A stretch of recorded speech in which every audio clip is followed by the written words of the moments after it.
My name is Garvin Chen. My gamer tag is Blue Tea, and I'm from Brooklyn, New York. For the Secret Skirmish, I've been preparing 14 hours each day, reviewing VODs, playing consistently, continuously grinding. At first, my mom didn't really support me playing Fortnite all day. She didn't really support me playing games at all. I had to take a step myself. I stopped working just to pursue this career. I played at Summer Skirmish, Fall Skirmish, at PAX, TwitchCon, and I've also qualified for the Winter Royale. Secret Skirmish, it's a little bit harder than what it's been in the past. I'm excited to play with almost everyone. I know most of the community, they all have a lot of potential. I definitely want to reenact my Rampage clip. It's been quite a while since that happened, and I've been pulling it off in the pop-up cups, but it never gets to the end where it was that special moment.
is Robert Van Lingan.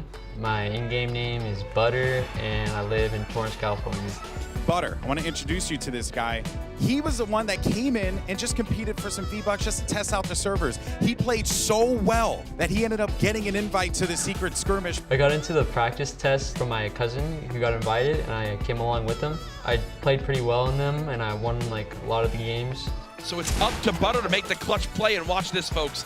This man wasn't prepared to play in this, comes here to just test the servers, and then now saves Aiden, one of the best players in the world. I've always like wanted to play competitively, so like getting invited was like really huge. Down, it's going to be on Butter again to try and clutch this out. He has a decent amount of shields and a pump. Not a bad situation to be in. It's hard. It's hard to compete with everyone. Just all pro players are really good. This looks like it could spell disaster for this duo. Butter all by himself against Harmful and Nick Merckx. It's not easy, but I just gotta keep practicing.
that's all from us.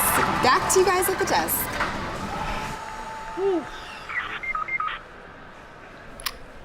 Oh, so apparently Epic needs new emotes. Wait, they want us to do them. Dude, no way. I am way too awkward for that.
My name is Romero Morales. My in-game name is Ghost Saf, and I'm from the Bay Area, California. My name is Ronald Match. My in-game name is Ronaldo TV, and I'm from Canada, Toronto. We won today because we were pretty consistent throughout the whole tournament. We got a lot of really good kills, like crucial kills for points and stuff. The crucial kills were like rotate kills, which added up like to more points we got. Yesterday we were only playing solos, and today we managed to get off one game as practice, and then we went into the tournament. We both hit our shots, and we both were pretty clutch. Our play styles kind of like worked out. We're both experienced players. We've been in multiple bigger tournaments, and I kind of know Saf from like practice. I've played against him many times, and I guess we worked out together. We haven't played together, but against each other. I didn't know what he looked like at first, though. What makes me a good player is my decision-making, aim, and building. I think what makes me a good player is that whenever I make a mistake, I like to reflect on it and improve. I wanted to win because I want to prove that like you could be the best. I like to just compete against really famous players like Tfue, Bizzle. I like to play against them to prove that I'm also good enough to be like one of them someday. If you get opportunities by Epic Games, you should take it. If it's like $10, $20, anything that will get your name out there. Practice and practice a lot. Do anything you can, like any of the game modes in Fortnite, just do them all the time.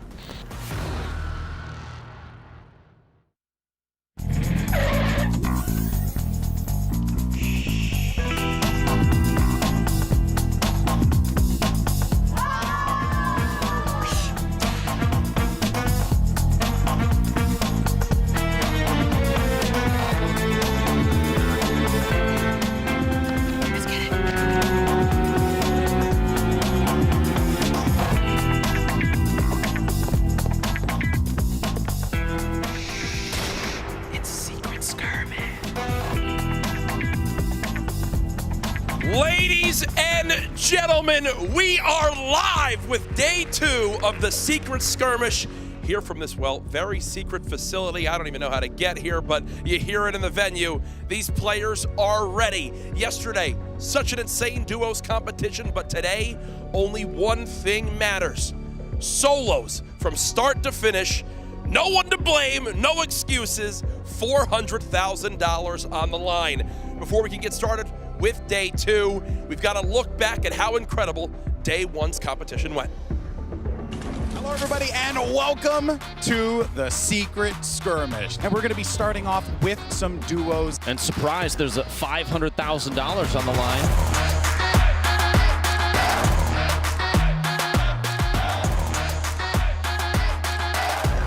Ladies and gentlemen, game number 1 between the Metal Wolf. Ricky has a nice shot. That's going to wind up putting them at 2 points in this game. Now it's 8 eliminations, 8 Jack. Bonus to start off game 1.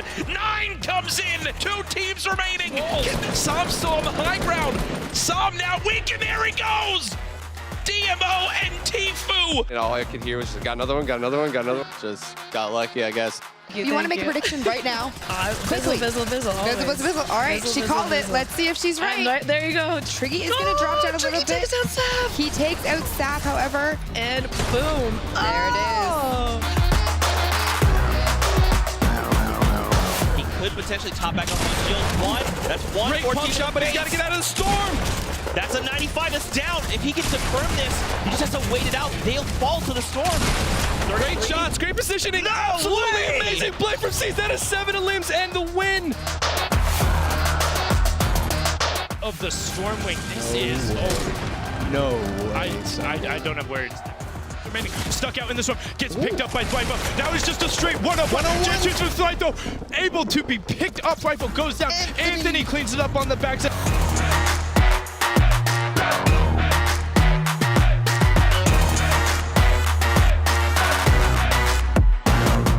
Make the edge, he's gonna commit. Oh, that's takes one. it for 84 White. Oh, but he gets picked off by Blue Tea. Now we just have 3 players left, but the victory royale goes for Zayt and Blue Tea. Doubt is that his opponent is actually getting pinched from the back. Ghoul gets knocked down. The Thirst there. Player who dies falls just on the outside of the skirt. There you go. Based on the 6 teams remaining, whoever winds up getting dropped next, there's a placement point. Another one.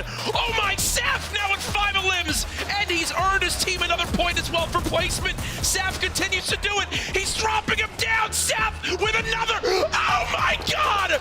Oh my God. Saf takes his team from 1 elim to 8. Saf just clutched up and put his team on top. Tomorrow, we're going to have the solos competition where we're going to be giving away the remainder of our $500,000 prize pool. We'll see you then. I am still blown away by that insane clutch by Saf to end day number 1. Hopefully, a sign of things to come here for day 2 of the Secret Skirmish. Let's take a look at our schedule. As I mentioned, duos are done. Solos are today. From top to bottom, we have 3 matches, a brief intermission. That's AKA Jack needs to eat food. Then we come back for 3 more matches tonight. The big prize money is here. Everything they've practiced and worked for is now on the line. All the players are in the lobby. They are ready. Let's send it to our casters, Monster and Golden Boy. Thank you so much, Jack. I think he was just trying to say solo dolo action because it's about to go down. I'm excited, folks. It's going to be a good one. I'm Golden Boy. This is Mr. Fortnite himself, Masa D-Face. We're going to get ready to break down the action solos here. And, you know, I mean, you talk about solos, right? This is really like it's all up to you at this point, right? You're running as just one individual, just trying to get that coveted victory royale. A lot of pressure, Monster. Yeah, it's not like yesterday where players were randomly paired up against one another. We're talking this is you going toe-to-toe with all of your favorite competitors. Yep. And, you know, some of the best players in the world on the one hub. You're running by yourself. Luckily for us here, we are not running by ourselves. We actually have a stellar team that's going to be covering all of the action. Look at them right there. We got Pal. What's up, Pal? Oh, my God. What's up, Golden Boy? Hey, I'm good. What's up with you? I'm here with the squad. These are the beautiful faces you'll be seeing throughout the day, reporting, hosting, casting. So I'm really excited to get this started. So I'm going to throw it back to the desk. Well, thank you so much, Pal, for that one. Yes, you're going to see everyone throughout the broadcast, alternating, you know, jumping in and out, like casting, hosting, doing sideline interviews, getting the stories on the floor as they happen. But there has been some crazy updates that have happened to Fortnite coming into this event. Let's actually break them down right now. 7.40 brought some changes that a lot of people were really, really excited about, Monster. Yeah, let's touch on these changes. Planes no longer able to smash through structures, and we saw that for 5 games yesterday where no one used it offensively. At the end there, everything was in the air, though. Yep. Players kind of going for it. They didn't care. But zipline and a rack prompt added. Now you can use the zipline, and it grants fall damage immunity, which is really awesome. Hand cannon change is another big change to aggressive play on how these professionals kind of go toe-to-toe with one another. Yep. It's either going to reward you in full or you're going to get punished for hesitation, which I think is the way it should be. And this last 7.4 patch, the game has just gotten so much better. Huge quality of life buff. Yeah, that's right. They also added some new things as well. They added the infantry rifle, right? They also added some adjust for the rocket launcher reload time, which actually comes into play in those intense scenarios like and we saw that yesterday. Someone eliminated themselves because they messed up the tick on how fast it is to reload now. So the game is constantly evolving, and these players have to adapt with it. But where the game is right now, it is just getting better and better. Yeah, there's just a lot of things. We saw Clingers get unvaulted, make a return. You got the infantry rifle, which we didn't really cover there, but you'll be seeing that pop up here and there, especially in the early game. Saw that pop up a little bit. It's going to be solos, though, so maybe players are going to be going for weapons that they're very comfortable with, because the format doesn't really welcome much to, you know, throw some changes out there, I should say, right? Because you got to really go for the gold here. 7 eliminations gets you 3 points, 5 to 6 gets you 2 points, and then 3 to 4 elimination grants you 1 point. We'll be keeping tabs on that one, but there's also placement, which is always king in these types of games. Without a doubt, in this solo format, 4 to 10th is going to be worth 1, and just inching your way up to that victory royale. Here, hopping over to the solo prizing. This is the biggest prize pool of the week, right? As far as the last few events go, it's larger than the duo portion yesterday. First place, 60,000 in prizes, and only top 20 make a payout this time around. There's a lot of money on the line here. Now, we're always watching. We're always listening. okay? And we heard you loud and clear. So what you can do is you can actually go to twitch.tv/Fortnite action feed. You can go there, twitch.tv/Fortnite action feed, and there you can see the action feed to see who fell, who's still standing, who's going to make it to that end game. So you can go there right now, keep that alongside your stream, and then this way you can keep track with the players and the action as it goes along. So once again, go to twitch.tv/Fortnite action feed. It's brand new. It's brand new. Literally just get thrown right here because they're always listening. All right. Anyway, for now, though, we're going to go down to the floor. We actually have Pal with some folks down there. That's right. I got Aiden and Cease with me here on the show floor, and I feel like the energy is they're ready to go. Now, Aiden, you're representing the controller gang. I know yesterday probably wasn't your best plays. How has the whole mindset reset for your solos today? It's a new day. Solos is completely different. Everything is on you, you know. There could be, I don't have to worry about like my teammate or, you know, it's just whatever decision you make is your fault. If you die, it's your fault. So that's how I like to play. Now, I know you're also a really aggressive player coming into all your plays. Any strategic changes coming into that since we're coming into solos today? Yeah, my test games, I decided to drop somewhere else. So we might see some of that, play a little bit more defensive, play late game. That's what I'm working on. All right, Cease, I got to know, man, not having Elevate here, does that change anything? Did you even have a chance to talk to him about yesterday a little bit? Yeah, so me and Elevate have looked over many of my own games, and just we've gone through a lot, and I've learned a lot from him, so he's taught me a lot about how to prepare for this tournament. So having him not here is not the greatest, obviously, but I mean, he's helped me through pre-practice, so. All right, so I got to know, if you can 1v1 anybody here, who's it going to be? That'd have to be Tom, 72 hours. All right, 72 hours. I hope you're listening. And I got to ask you the same thing, too. Give me that Nicholas Merck guy, dude. Okay, all right, shots fired. All right, well, we'll see how today pans out. I'm going to throw it back to you, Golden Boy, Monster D. Thank you so much, pal. I like the good old Nicholas Merckx. He wants to go after that one. I'm interested in see what Aiden does because he's going to be throwing maybe some new looks out there. But let's not forget that Cease and Elevate, they did manage to come out first place in WSOV. We had the opportunity to cover that event. Very, very good team here. And I know that there were a lot of questions. I think folks were like, hey, certain players weren't there, and that's why they did really well. But they're good players, man. But that's also why C said of all the people he wants to see out there on the field, it's going to be 72 hours. And I think we all know where this guy's landing. It's somewhere in the northeastern, foresty part of the map. We'll see if we see that toe-to-toe today. Kind of a woodsy part of the map. All right, well, we'll look at that in a little bit when we get into the action, though. For now, though, we actually want to cover some of the players that I think are going to be probably one of the favorites going into this event, right? We'd be remiss if we did not talk about Bizzle. This guy is a beast, and I think he could be like one of the guys that like stands up on the top of the mountain when this is all said and done, Monster. Bizzle's definitely a favorite. We saw him come out heavy for a top 5 performance in the duo qualifier yesterday, or the duo competition yesterday, I should say. Here's a little information from New York City, like us. There you have it. That's right. Bizzle, very, very well known from New York there. And also, I mean, there's no bias, okay, folks? There's just no bias. Just throwing it out there. But yes, this is certainly going to be a player that you got to look out for without a doubt. And while we do have a favorite, there's also got to be an underdog in this one. There are 100 players out there, so it was very hard to pick just one player. But this player is going to be Vinny.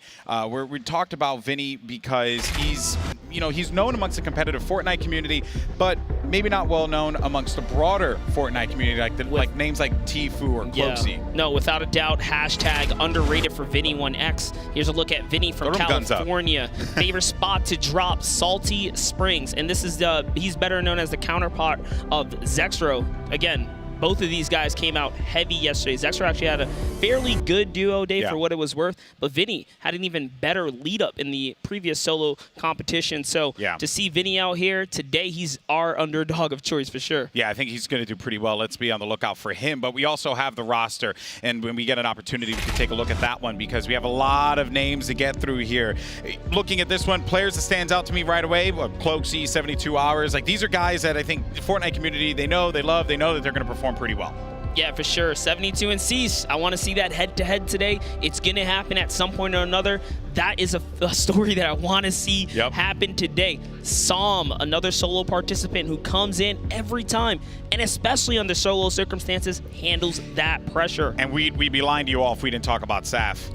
After yesterday. Saf and Ronaldo, fantastic performances. Clearly our champions of yesterday, they're at the top of our list as well. And we discussed Vinny. We have some more names to go by, like, you know, Aiden or Zextro or Bowman, Nolan, who's our Winter Royale winner, right? Like, there's a lot of names on here. Tricky Swords, who had a big day yesterday in the duos matchup. There are too many good players on this list. Golden Boy, you stole the words out of my mouth. There are too many to highlight here. Zextro and just Cease, Karos, these guys are here to bring it. We even touched with Slobbings on a nice little package earlier. Slobbings, another controller gang player, awesome on the field right there. You have Tfue here. That's right, Tfue, blue team, won a game in the duos matchup yesterday. Zate as well. They're just, it's loaded, it's stacked. There's too many good players here. I think Hysteria will be mad if I don't mention him. Nick Merckx as well. I've known these guys for years, so yes, there are a lot of great players. We're doing our best to cover it all. We're doing our best to share the love. Oh. You like that? You like that? That's right. It's very easy. All you do is use that hashtag, share the love, get out there, let everyone know what's going on, and share the stream, who you think is going to win. That's the most important thing. Who is going to come out on top in the solos competition? Is it Tfue and his Lamborghini? Who knows? Who knows? I had an opportunity to take a picture of that today. It was quite nice. Hashtag share love. Get your Season 8 Battle Pass. You can win that just by grinding out some challenges. So make sure you're taking the time to get into that free Battle Pass. That's right. I already bought that skin. Just throwing it out there. I opened up on mobile and I was already buying all the skins. You can play now, earn the Season 8 Battle Pass by completing the challenges. It's very, very simple to do so. Once again, to share the love event, use a hashtag share the love. Also use a hashtag secret skirmish. Share this event. Let everyone know what's going on over here. We're going to have a good day. We got solos competition. And you see it right there, right? Complete 13 overtime challenges, and then you will get that Season 8 Battle Pass for free. It ain't a secret anymore, people. Everyone knows. It's out there. And get it. Get that free stuff. That's all I'm saying. But it's time to get into game number 1. Monster, I'm excited, man. I know we had to do all the coverage at the beginning of the day, but I just want to jump into the action, brother. Now that that's out the way, guys, we're going into game 1 of the solo competition here at the Secret Skirmish. The battle bus is launched, guys. Match 1, Golden Boy. Oh, boy. I'm excited. And I also got to cover this crack on the floor that's a little horrifying. Look at that llama. Yeah, hey, maybe someone can go for that. Oh boy, you know what? You and I, we have a very dark history of commentating events and things happening to us. I'm hoping it's upon us. It has happened. The field has evolved just ever stay so like slightly. That. Crack on the floor, please. Oh boy. Okay, so looking at this bus path here, right? It's going from northeast down to southwest, right over Wailing Woods. That is an area that I certainly want to put eyes on because we know some players are going to be dropping in the forest for trees. Yeah. We talk about Cease, we talk about 72. They have more players in the area. They're not just going to be a 2-man. It's 4 players here. Take a look at the block. How's the block getting this much action? There's 1, 2, 3, 4, 5, 6 players in the vicinity. We talked about the crack in the ground. There's a player by that llama. He looks like he's eyeing it over in that direction. And for everyone tuning in right now, this is solos, guys. Tilted Towers, equally contested at this moment. I do got to mention our first blood already came out. Nick Merckx got an elimination on Sheep early on. Once again, make sure that you're checking it out on the Fortnite action feed. You can go to twitch.tv/Fortnite action feed to see who is dropping down first. And seems like also Nick Merckx is going to be out of action as well as we make our way to Tilted. So out of the break right away. And Aiden, always a person that you want to highlight because of the way that he plays. Game 1 Tilted Towers, I thought he was going to drop somewhere else. I was going to say, he told us he was staying away. I think he's trying to fake out the competition to throw some people off guard, and I don't blame him. That's a good game plan here. All the players can hear him, right? He tells him he's not going to be there. Maybe they gain confidence. Yeah, but there is there is value in my mind dropping elsewhere other than Tilted. Here's what I will say. When was the last time you seen this many players in Tilted Towers? The one time Aiden says, I got a new place I'm gonna land. Boom, everyone lands there. I say it is no coincidence. They probably thought they were gonna get a free pass from Aiden. Wow. I have to say that is quite impressive. Aiden is going to be taking some fire, though, and he's going to need to have to get that high ground. It's going to be Deuces right below him. As we go into Aiden's perspective, he's going to have that Rift to go, compact SMG, as well as the heavy AR. Redeploy. Stink Bomb is actually going to force him to have to go back now. And remember, folks, if you're watching for the first time, it's now in the game in the regular settings, but we're playing with the Siphon setting. So whenever you get the elimination, you have 50 HP that is going back into your person. So that is very good for some engagement, for some aggression. I've been seeing a lot of people talk about it online, how they feel. And it certainly has created some great moments. But Deuce is now also dealing with Slobbings, another Tilted regular. You can always rely on him to go to Tilted. Yeah, Slobbins has really shown up lately. He's gone toe-to-toe with all these players here. I love what Aiden did there is talk about the disengage, trying to constantly favor his right camera angle, backing up, ready to lure players into a heavy shot. So Aiden does kind of squeak away here into the main building. It's just a standoff. Talk about the shots being fired. Slobbings came right away. That's what happens when there's this many players in a small, congested area like Tilted Towers. Yeah, Deuces is going to back away, recognizing that it's not worth to try and chase that fight. Aiden also went into the same building where Deuces is.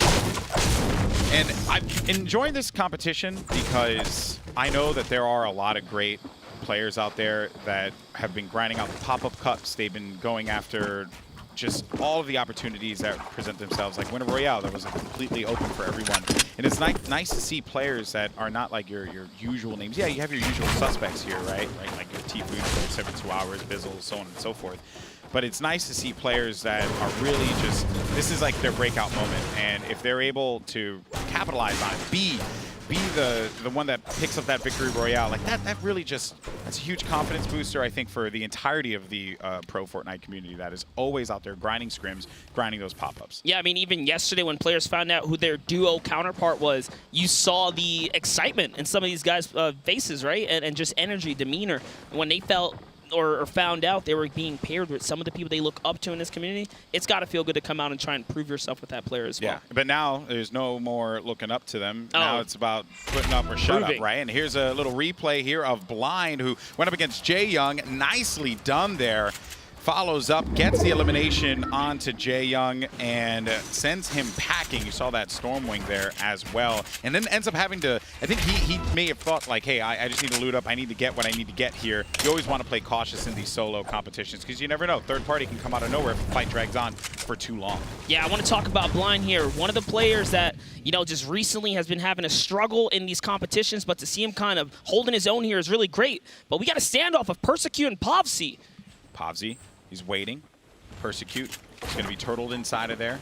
You hear the changes, the edits, and just trying to get the angles. And Povzy's making a lot of noise here, and I like this. He's going after the wall. There's no reason for that player to waste the materials. He doesn't have any more materials to boot. Povzy's going to back away, goes for the shot. Oh, but Persecute's going to be able to get out of there. Povzy needs to be careful. And there you hear the Stormwing firing, and I don't think he's going to see him from around the corner, and Povzy is going to eat that one. Well played there by Persecute. The Stormwing created a little bit of that audio, nullification, and he just could not hear it. Potentially, anything could have happened in that particular scenario there. Povzy out of this. Now we're going to have Aiden once again meeting up Deuces here in Tilted Towers. They engaged initially. Deuces did have the high ground, and then Aiden decided to back away into the big building. Aiden now is going to be in this battle once again. Can't seem to get away from Deuces, who's been hot on his tail this entire time. And Aiden now is looking around, seeing where this player is going to be, and Deuces disengages all the way back, not opting to go for the fight quite yet. It's a cat and mouse game between these two. Both of them, again, a really skilled player is always going to fight when they're most confident, and that's why you see these disengages and these engages. They want to set it up so it's picture-perfect clear when you take on these players. If you have a slight doubt, slight hesitation, you get out of there. And there it is. Aiden's looking to just dip out, get to the zone now. The zone is all the way on the east here. Naga raining fire down on Germ. Naga's going to have that high ground and a grenade launcher to booth. They will be trapped outside of the storm, though, so the fight's going to be taking place here. And this is good. So Naga uses that launch pad, just gets out of there, but he gets tagged and is now at 49-13. Oh, boy, this is not looking good for Naga. He needs to just continue to dip and dive out of this one as best he possibly can and stabilize for the time being. Still not going to be safe. Bear that in mind, and he doesn't have the heal, so he needs to get the elimination, or he just has to book it and get out of there. He does not have a lot of time to work with. He knows he has to take this fight or go for the apples. It's like a decision that's going to alter the rest of this game here. Is he going to go for it? Campfire comes out. This is his final stance here. That was his last opportunity, but he gets forced away from it because of the stink bomb, and that is so rough for Naga, and just getting tagged up. He would have been fine otherwise, but because he got tagged flying away, that put him in a really precarious position. That is unfortunate. But now we got Devious and Ronaldo here. Boy, this is just, the engagements have been very intense in match 1, Monster. Yes, they have. Every battle matters. And just like that, anything can happen here. Ronaldo looking to land a shot on Devious. He does have the advantageous position here. Just kind of hovering up over. He's going to take the pop shot. He lands one right there. Bye-bye. 48 shield from Devious. And look at the bottom of the map there, right? There's a player right behind Ronaldo. There's always players nearby. There are 81 players alive in his first solo match here. Devious is going to continue to back away. He's throwing that wall down to just give himself some more, give himself some defense, right? He's creating that quote-unquote shielding for him, if you will, disengaging. It's actually Kiwi who's nearby. You heard the shots. He kind of backed off here. Doesn't want any piece of this. These long circle rotations will force players to just play a little bit more passively. Kiwi going for the boost off on the ATK there. Bye-bye, he is gone. Oh, and Ronaldo's going to eat a shot from the left side as he was going for the shots there on Kiwi Face, who was trying to just run away and use that boost that you had mentioned, Monster. Yeah, Devious, you know, every shot matters. He's trying to just chip his opponent down. You know, it's still one of those things, though. He's got plenty of minis. Ronaldo's yesterday's champion, so his game sense is, it's up there, say the least. I wonder if he's going to look for the rotation of push here. Yeah, he's just trying to break line of sight. There it is. He's back to the Stormwing. He's probably going to get hit once here. Well, I think there was actually some activity that was going on over there in where Devious was. Yeah, it looked like a player was trying to third-party that fight. Devious ended up getting tagged up, so he got distracted for the time being. So he's going to fly away from that. Might have been a little saving grace there. Look at this. This rotation is insane, guys. So the map, or the circle, the Storm is pushing way southeast here. Yeah, it's going to that Lonely Lodge area. There's Devious. Oh, boy. 78 players. We're just in the second phase here, and it's about to close in some more. These players are going to have to start to push on further. There are a few bodies that are going to be lingering by Salty, by Dusty, Tomato Temple. Just a lot, and also that Storm Surge warning. We'll cover that in a second. For now, though, we did have some more Tilted Towers activity. Or actually, I stand corrected because it was Slobbings. I just assumed it was a Tilted, but it's actually going to be Slobbings here in the low ground against Grenades. Wow, just beamed him there with that blue pump. Goodbye. Now Aiden is going to be in a battle against Slobbings, and Slobbings is so low. This is a battle between two Tilted legends, and that is going to be the elimination, and Aiden will win that one out. He's just got to get through quickly enough. He's getting also shot, third-partied as well, Monster. He's gonna go for it. Oh! Roat lands the long shot there, 139 meters away. That's gonna be Roat's 4th elimination. If I'm not mistaken, that is number 4. Huge.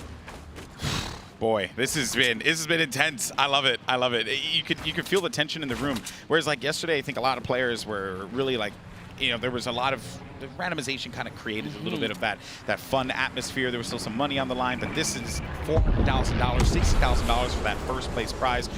Game number 1, you really want to set that tone early on here. Yeah, Golden, the stakes are so much higher this time around. Here's Lyrison looking for the rotation here. He does not want anything to do. I like what he's doing here. He's minimizing, you know, usage of materials. He's kind of going with a risky, free rotation through the center here. Sidekick so close by, but you know, he just doesn't quite glance in his direction. He's trying to get that center map for free right here. This is huge. There are going to be 2 players inside of the lodge. And Lyrison hears this. Got the FPS. Another one right below.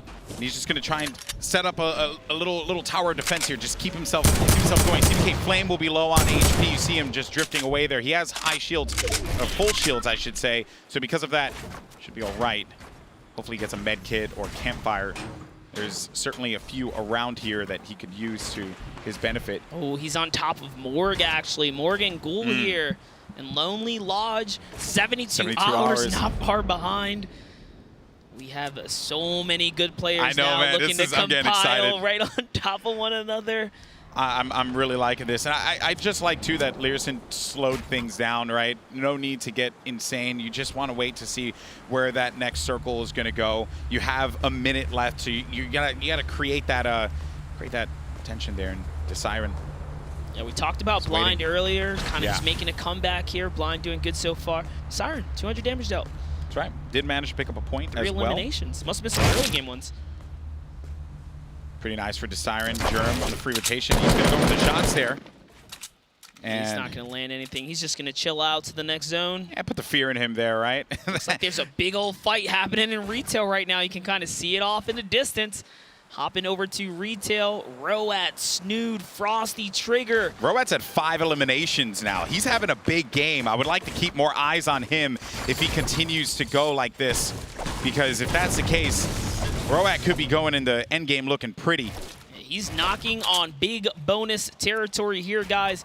Hopping over to Roat, putting shots on Jo now, and Pate, who's right in front of him. He's getting tagged up, gonna be dropped down to 23 shields and needs to disengage from that. Because of the fact that Sync Bomb, it kind of creates that cloud. It creates that cloud of smoke that's gonna force the players to have to just drop back. You don't want to stay inside of there. Obviously, it's Sync Bomb. Yeah, fun fact, Roat actually handled Aiden and Slobbings in this game so far. These controller warriors are getting taken out. Roat. All right, now he's looking to take on Triggy. There's only about 5 controller players here. If he takes all of them out in one game, what a legend. What a legend. Right in front of him is going to be Triggy. This is a big battle for Roat. Triggy wants no part of it. Jumps on out of there. That storm is coming in, so that's right. Wise enough to just get out. Roat's going to use it as well. Get into that safe zone. Shots are coming in. You see that activity happening. Paytech. That is very ambitious. Paytech was right above him there, and he does get control of that wall. And he's going to go for it. I like the aggression that we're seeing here out of Roat. Paytech goes in for the shot. Ooh, it's a standoff. Who's going to make the edit? This is risky here, man. Roat, he's just turtling up, just waiting. He's waiting for that moment to push out so he can get more control. Get control of the walls. They're going to be around there, but he gets tagged up, and Roat's going to go down by Paytech. That is unfortunate for him, but 5 eliminations in game 1. That's huge. He let his guard down for 1 second, and Pate took control of the ceiling, made the quick edit, and dropped him right there. And that was all really to blame. That rocket that came in threw him off for a second there. That's the first elimination for Pate here, putting him in a good situation now health-wise. He's got so much heals, extra launch pad. Yeah, it's been a good game so far. Very intense game in game 1, and there were a lot of moments that we did not catch. Luckily for us, we got Sundown standing by over at the analyst corner. Sundown, what you got?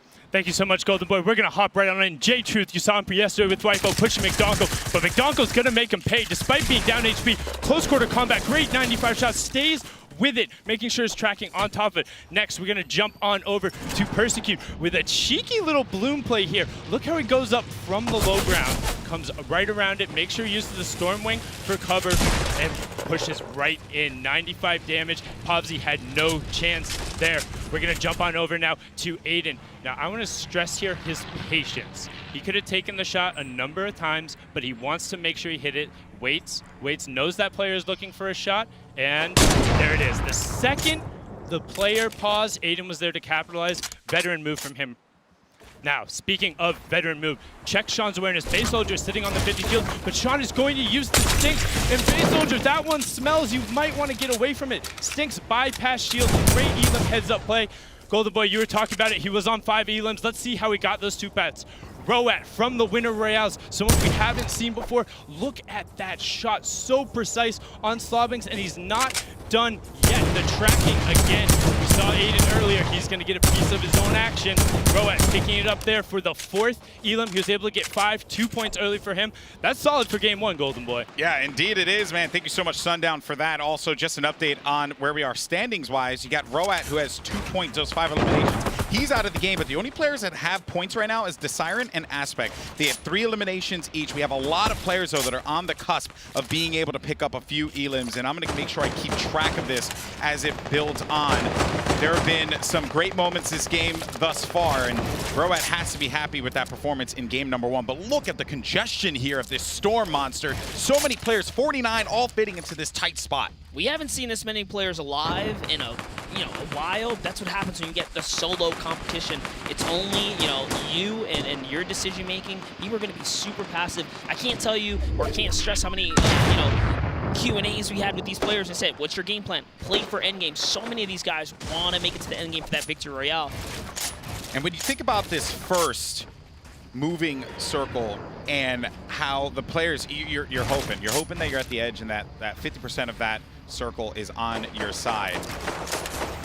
Fortunately for them, for guys like Aspect, for example, that are going to be all the way on the outside, they need to make that rotation, but a player's going to go right for the attack, and it's Fulmer. And Aspect's going to regroup here for the time being. Aspect does have a point. I love the catches Sean, trying to use the cone trick, sitting in the cone to catch Bizzle off guard, but now Sean's gonna get punished for that. And it's time to get on out of here, start making your way to this next zone. Love what he does here. He puts down pressure and then rotates. So there's no way Sean's gonna counterfire. Bizzle's obviously, distracted at this moment. This is game sense from Aspect here. He's going to make this zone rotation. I believe in it. Bizzle was one of the players that we said were the favorites, someone to look out for in game number 1, and heck, maybe in the entirety of the solos competition. Aspect, though, getting tagged up on the left side, 54 shields left for him.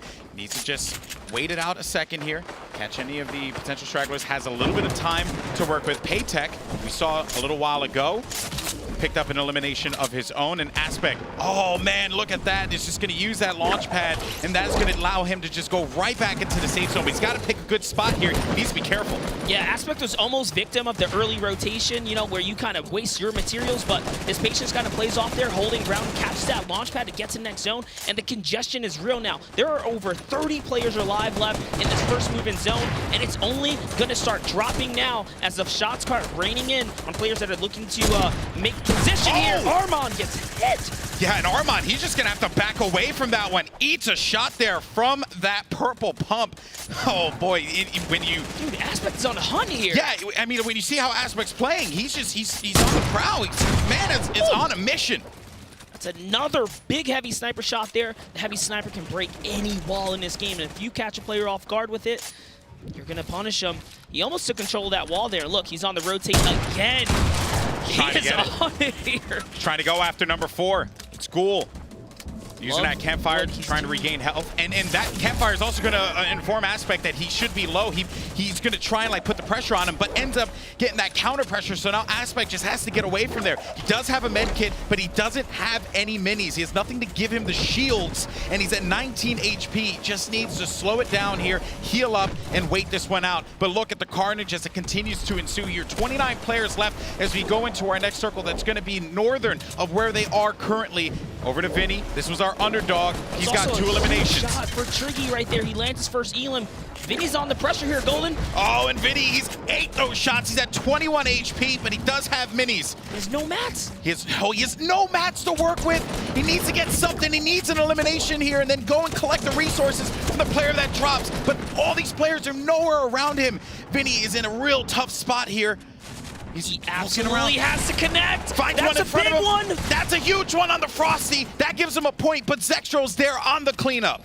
Aspect somehow finds 2 more with a no health rotation. One of the gutsiest rotations we've seen. He's prioritized positioning. Clearly the positioning paid off. Here he's sitting at 5 big eliminations. 20 players remain. No one's gotten a point for placement yet. 34 seconds until the storm starts moving again. Aspect has been a beast this game.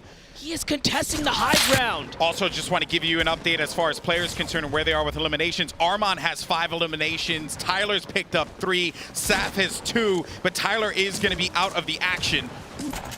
And here's Aspect Armand. is moving so fluid right here. Armand on 5 eliminations. Any one of these guys can trigger a big bonus. Good waterfall there. He's just going to disengage. Does have to eat some damage. No heals, though. He's hoping that someone gets a little overzealous and pushes him here.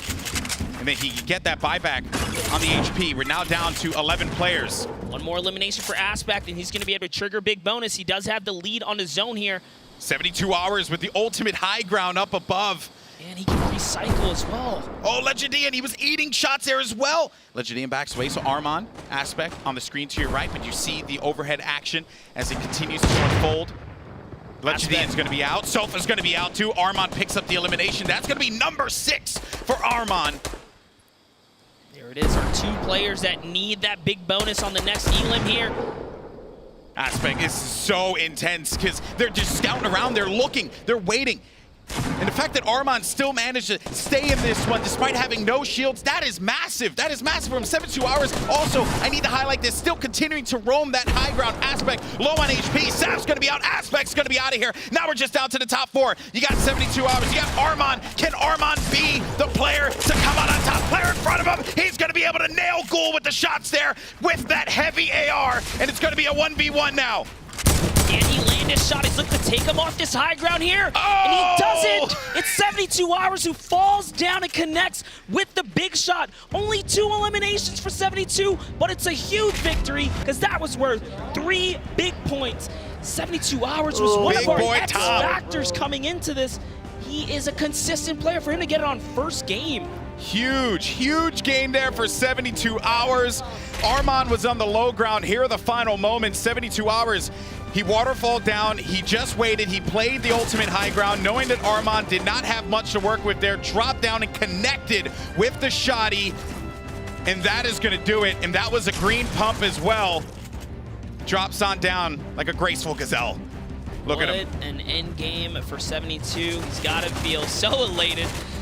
Oh, with the biggest prize pool on the line. Way to come out for 72. And Armand, let's not forget, made the best of a bad situation. Oh, yes, he did. He did not have shields for the entirety of that endgame fight. So he was constantly playing out of this like really weird spot, whereas he 72 Hours hit so much. Yeah. It was crazy. Like Aspect and Armand was having just 2 fantastic games. Armand playing the ultimate low, Aspect just dominating mid-ground. He even took out Saf there, who was our yesterday champion. So for him to go toe-to-toe with Saf, I thought he was going to be able to take it all, but hey, 72 kind of cleaned up real quick there. Big win for 72 Hours. He's going to take game number 1. We're going to hear from him right now. Let's head on over to the floor.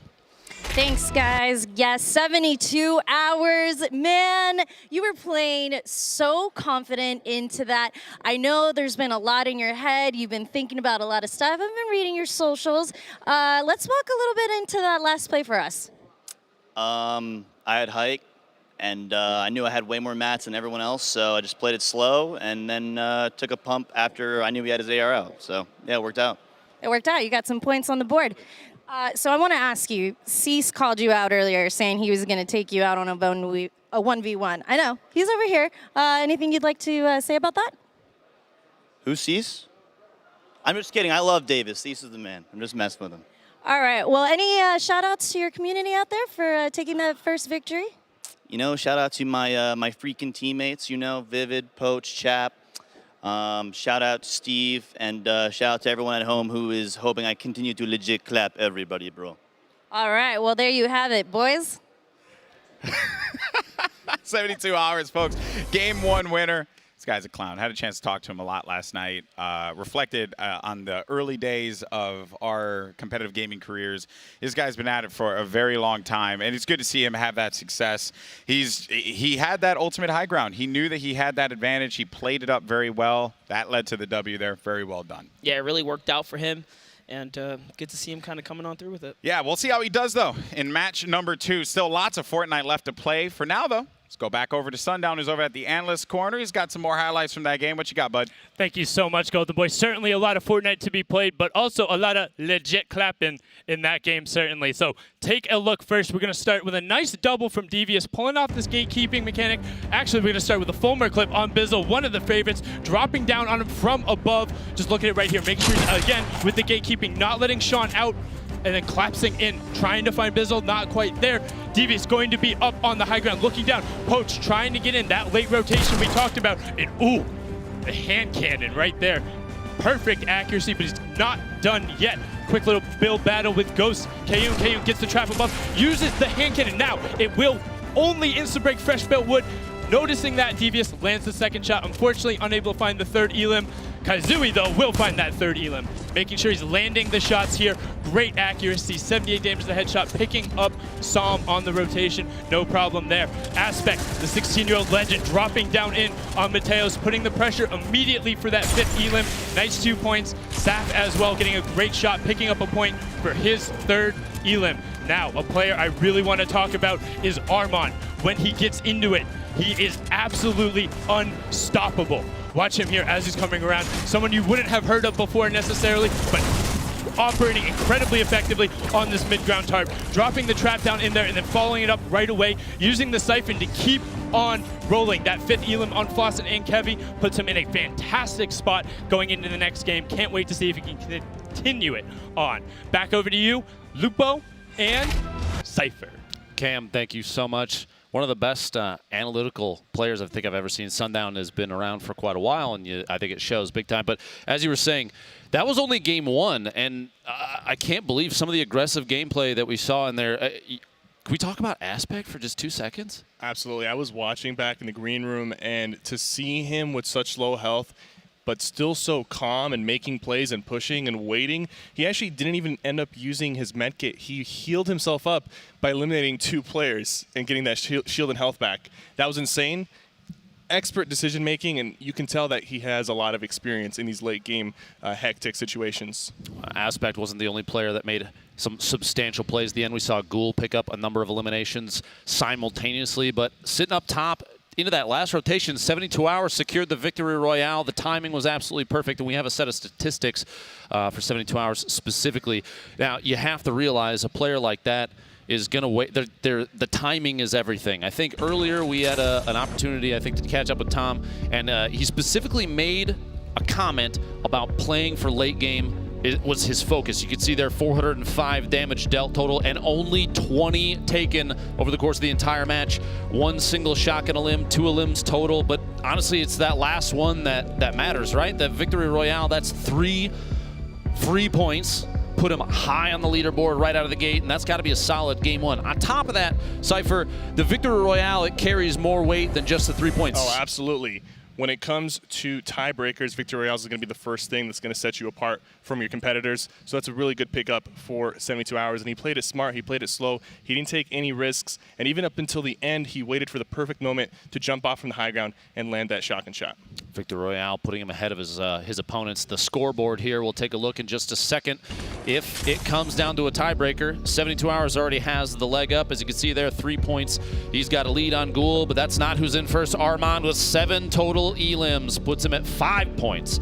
Aspect right behind him at 4 points with 7 elims. 72 Hours, Ghoul, Rose, Saf, Kaizui, Tokata, Tyler, and Kevy, your top 10 on the board here. Page 2. Rolling around a number of players. Actually, the top 17 all sitting on 1 point minimum. Absolutely. Right there, Legidian, the last one. This is just the first game, you know. A lot of games are yet to be played, so we'll have to see what people have for the next 5 games. Just remember that when it comes down to it, the points are good, but securing that victory royale is definitely going to help Tom moving forward, 72 Hours moving forward, just because of the fact that he's going to have that tiebreaker advantage against the other opponents. Now, because he kind of has that tiebreaker advantage, Cypher, do you think going into game 2, 3, 4, 5, and 6, it's going to change the way that he plays specifically? Is it time to push potentially more for a little more aggressive gameplay, get some eliminations? We saw it from Aspect. Yeah. We saw it from multiple players. He absolutely can. The thing is, though, Tom typically likes to play very consistent game to game, and we'll have to see. I'm pretty sure he's just going to keep landing and wailing. Speaking of seeing, Cypher, game 2. The solo section of the secret skirmish here at that undisclosed location. The bus is launched. The players are out.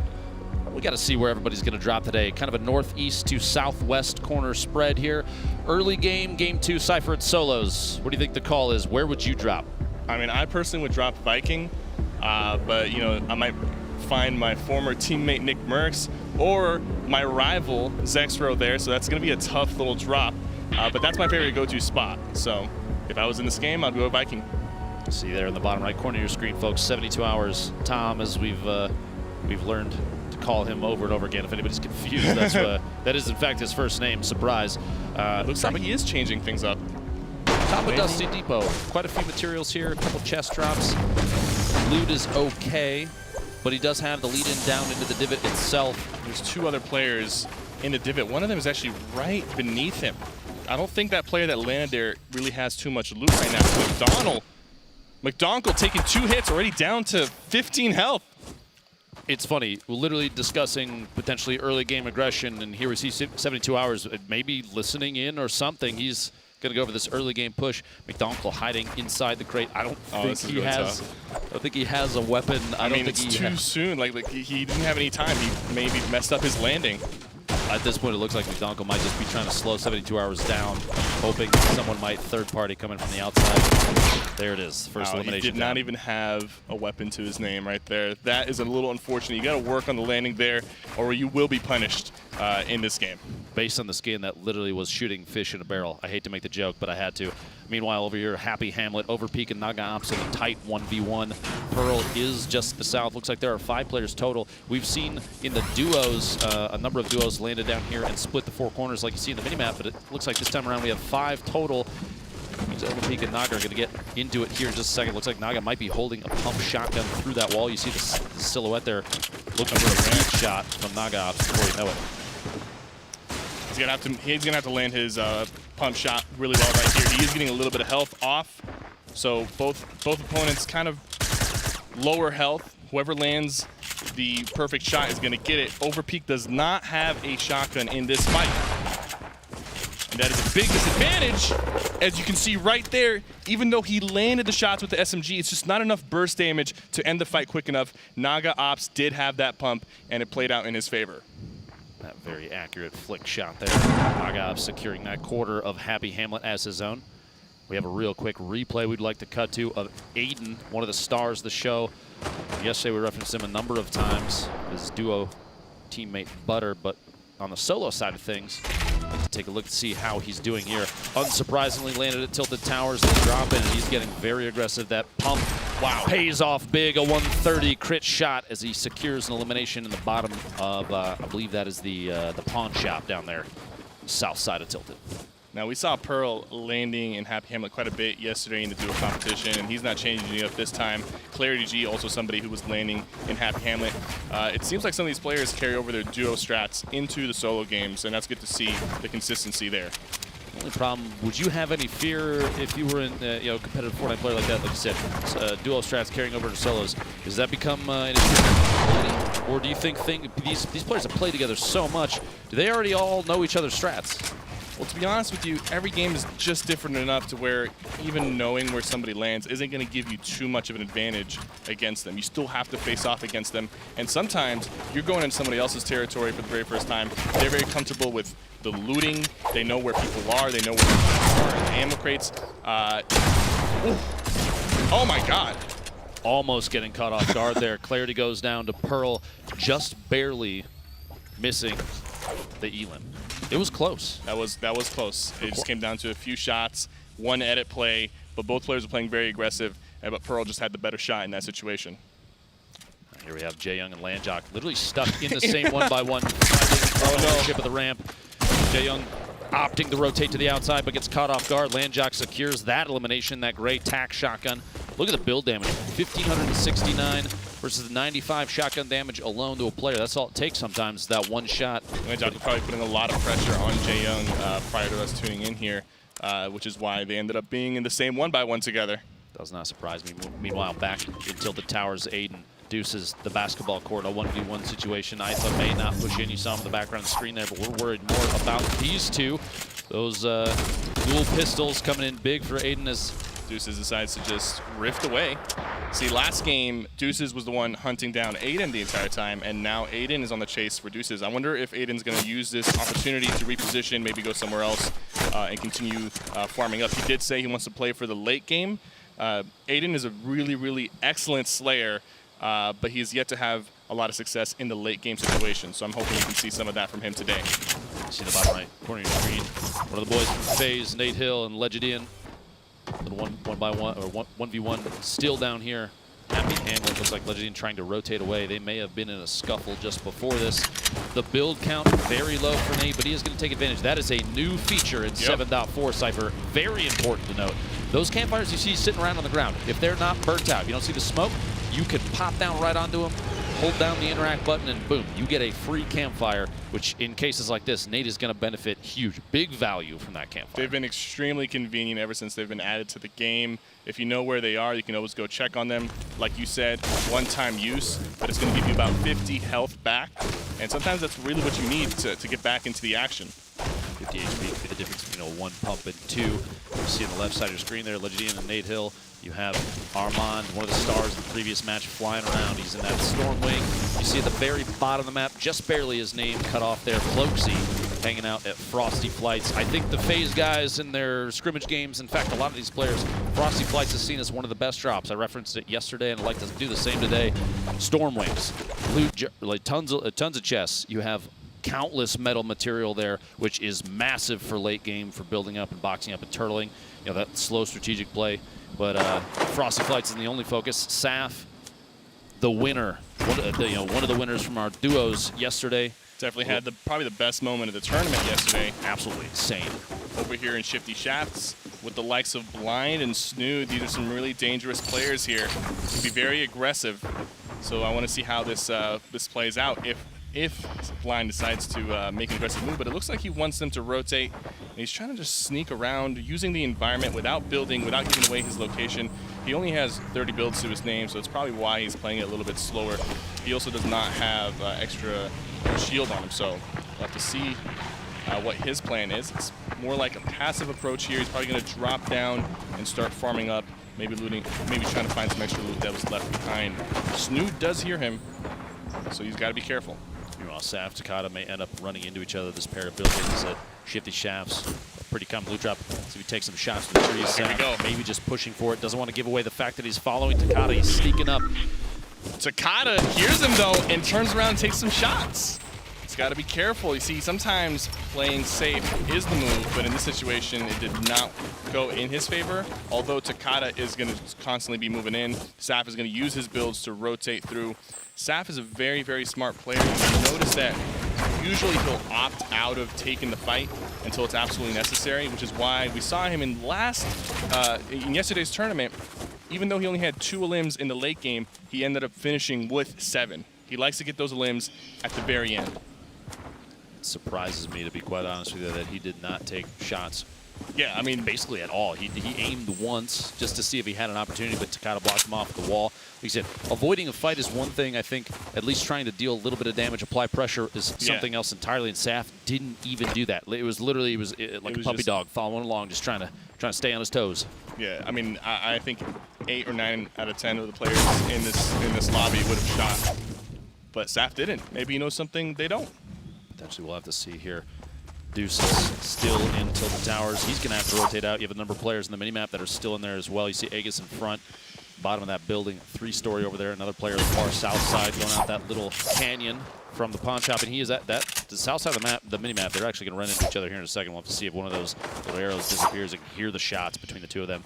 The soccer field already thick with opponents. Deuces going across, 1 elimination. Meanwhile, Dopeye. Here actually is that 1v1 that was happening. Shout out production for cut to that. Thank you.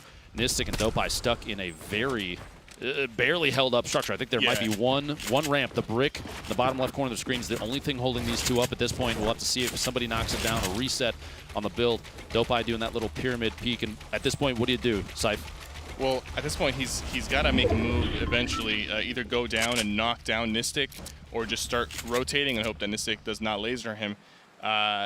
You saw that move he just did. He reset the floor, and he's peeking through the pyramid, and that's extremely smart because what would happen is if he opened up that pyramid and took a shot at Nistic, he could immediately crouch, and that floor will then become solidified and protect him from shots coming back from Nistic. It's a really nice high-level play that Dopeye is attempting to do, but just like I said, he's going to go ahead and try to rotate away, And hopefully Nistic does, I mean, he's hoping that Nistic does not laser him, and it's looking like he's got a safe rotation. He's got to watch his back. And, yep. Exactly. Literally as you called, Cypher BK, clairvoyant, can see into the future. Nistic taking some shots, doing just a little bit of damage. Dopai now pressured to move away. As Nistic, I think because of that, has an opportunity to rotate out at free will. Dopai does not want to, he doesn't want to re-engage that. He has blind in front of him as front left, but these players opting to not really take too many shots. Another one there though. Dopai down to 32. He's got one bandage. 49 medium rounds for that heavy AR. 13 shotgun shells. The kit is okay. 61 builds, quite a few. We'll have to see how this plays out. He's going for it. He's going to have to full send this, and both players kind of understand that if one of them wants to make it to the end and win, both of them can't make it to the end. Only one can. Go down in this 1v1. Dopai maybe going to try and drop down on the outside. Doesn't know how many builds Nistic still has left. Doesn't know the fact that he's got 7 bandages either. Dopai potentially trying to take ownership at the top, and he gets the edit off. Wow. And Dopai goes down. Wow. Nistic with the first elim. And he's got the launch pad to get out of here, and I think he's going to use it right now. So in that situation, both players are weak. Both players do not have shields. They're kind of low on materials. They're kind of low on healing. One of them has to go down. There's no way that fight doesn't end up with one of them going back to the lobby. You can't avoid engagement forever, and it shows right there. Viking Hill and Zexro, that is a duo you cannot separate. He loves to land up here. In a lot of scrims, I've encountered him up here. And fortunately for him, it looks like the circle is even now still in his favor. But he does have to move. He's got 2 launch pads. He has a rift to go. He's got a very ideal loadout for the end game. He just has to make it there in one piece. I think that stat that was on your screen, 211 damage dealt, but 0 taken, shows exactly like you said. He lands Viking Village extremely consistently. It is the standard go-to for him. And I feel like that stat shows exactly that fact. He knows his way in and out of that place, and he didn't get caught off guard at all, was able to do literally enough to secure at least 1 elimination, even on someone that was full health, full shield, but has 0 to his name so far. So you know he's been applying pressure. Also, look at the mobility he has. 2 launch pads, a rift to go. 6 man, he's going to take shots on Saint from above. That suppressed AR doing just a little bit of damage. Saint's going to box up and try and turtle a little bit as he's still trying to rotate away. I think the safe zone, the priority here, Saint doesn't want to get stuck in an engagement there. Taking shots at Snood, but while this fight plays out... Oh, man! J-Truth stuck in a box. We're going to watch this super quick. I do not want to pull away from this just yet. Zexro applying pressure, going to try and get ownership of this pyramid. He's going for the replace so he can own that floor underneath. Stage 1 down, drops in on J-Truth and gets the elim, picks up his first. Finally paying off that pressure from the top of Viking. Now, over for mid-game highlights, Cypher, we've got our boy Bala TW. Bala, what do we got so far from this game 2? Hey guys, we've got tons of action. Here's Takada onto Sheep, chasing him away up the hill, using that stink to push him, and Sheep is trying to get up on the hill. Takada uses that to his advantage, and then here he is right by Shifty where we saw Nick Merckx earlier. It's a nice shot with the pump, and then the follow-up with the dual pistols onto Nick Merckx. That's such a strong combination that you don't see used too much, but here's Clarity G backed up into a corner by Pearl with a nice shotgun there, and Clarity G too much against him. Pearl is going to take advantage here, but Armand, our leader right now, here's his first elim of the day, or of the match, onto Legedian. He gets knocked down, but doesn't panic. He just uses that tactical shotgun to great advantage against him. And then Cease. This is for a point onto Psychic here. This is an extended fight, but Psychic goes into his box, and Cease takes advantage with the quick edit there. And man, it's shaping up to be a really good game. The players are vying for position. I can't wait to see the rest of this loop up. Ball of the speed of these players, especially in solos, is exemplified. Cease sitting on 3 here, and we saw Cease, Cypher actually, he won one of the duo matches yesterday, secured it with his opponent. How do you think he's going to do in solos today? Well, you know, he tweeted out earlier he misses winning, and I guess he wants to win. He had some good success yesterday. I believe in him as a player. He has the capabilities, he has the skill set.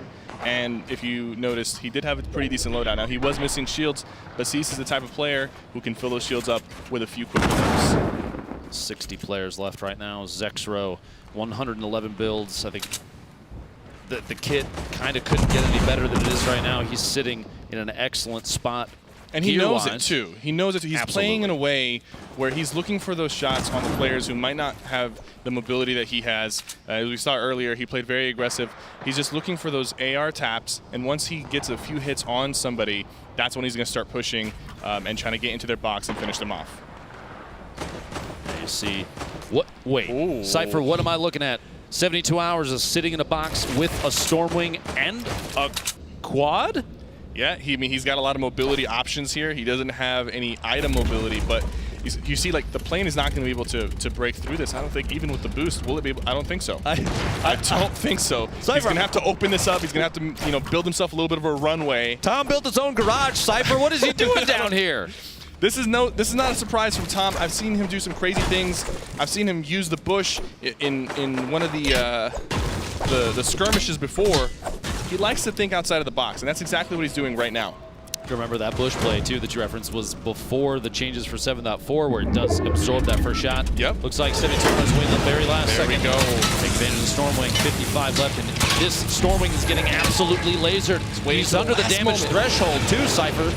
Oh, no. That means he might have to make some aggressive plays here. Maybe he could get some tags with the Stormwing, although he does have to jump out before it gets blown up. Honestly, I think he was just saved by the elimination of another player down to 55. You see, he's now 101 above the damage threshold. Nice. At least somebody went down, saving him from having to apply a little more pressure. Now he gets to just chill in that plane. Even though it is very damaged, there's a chance that he can slip by unnoticed, and that's what he's hoping for right now.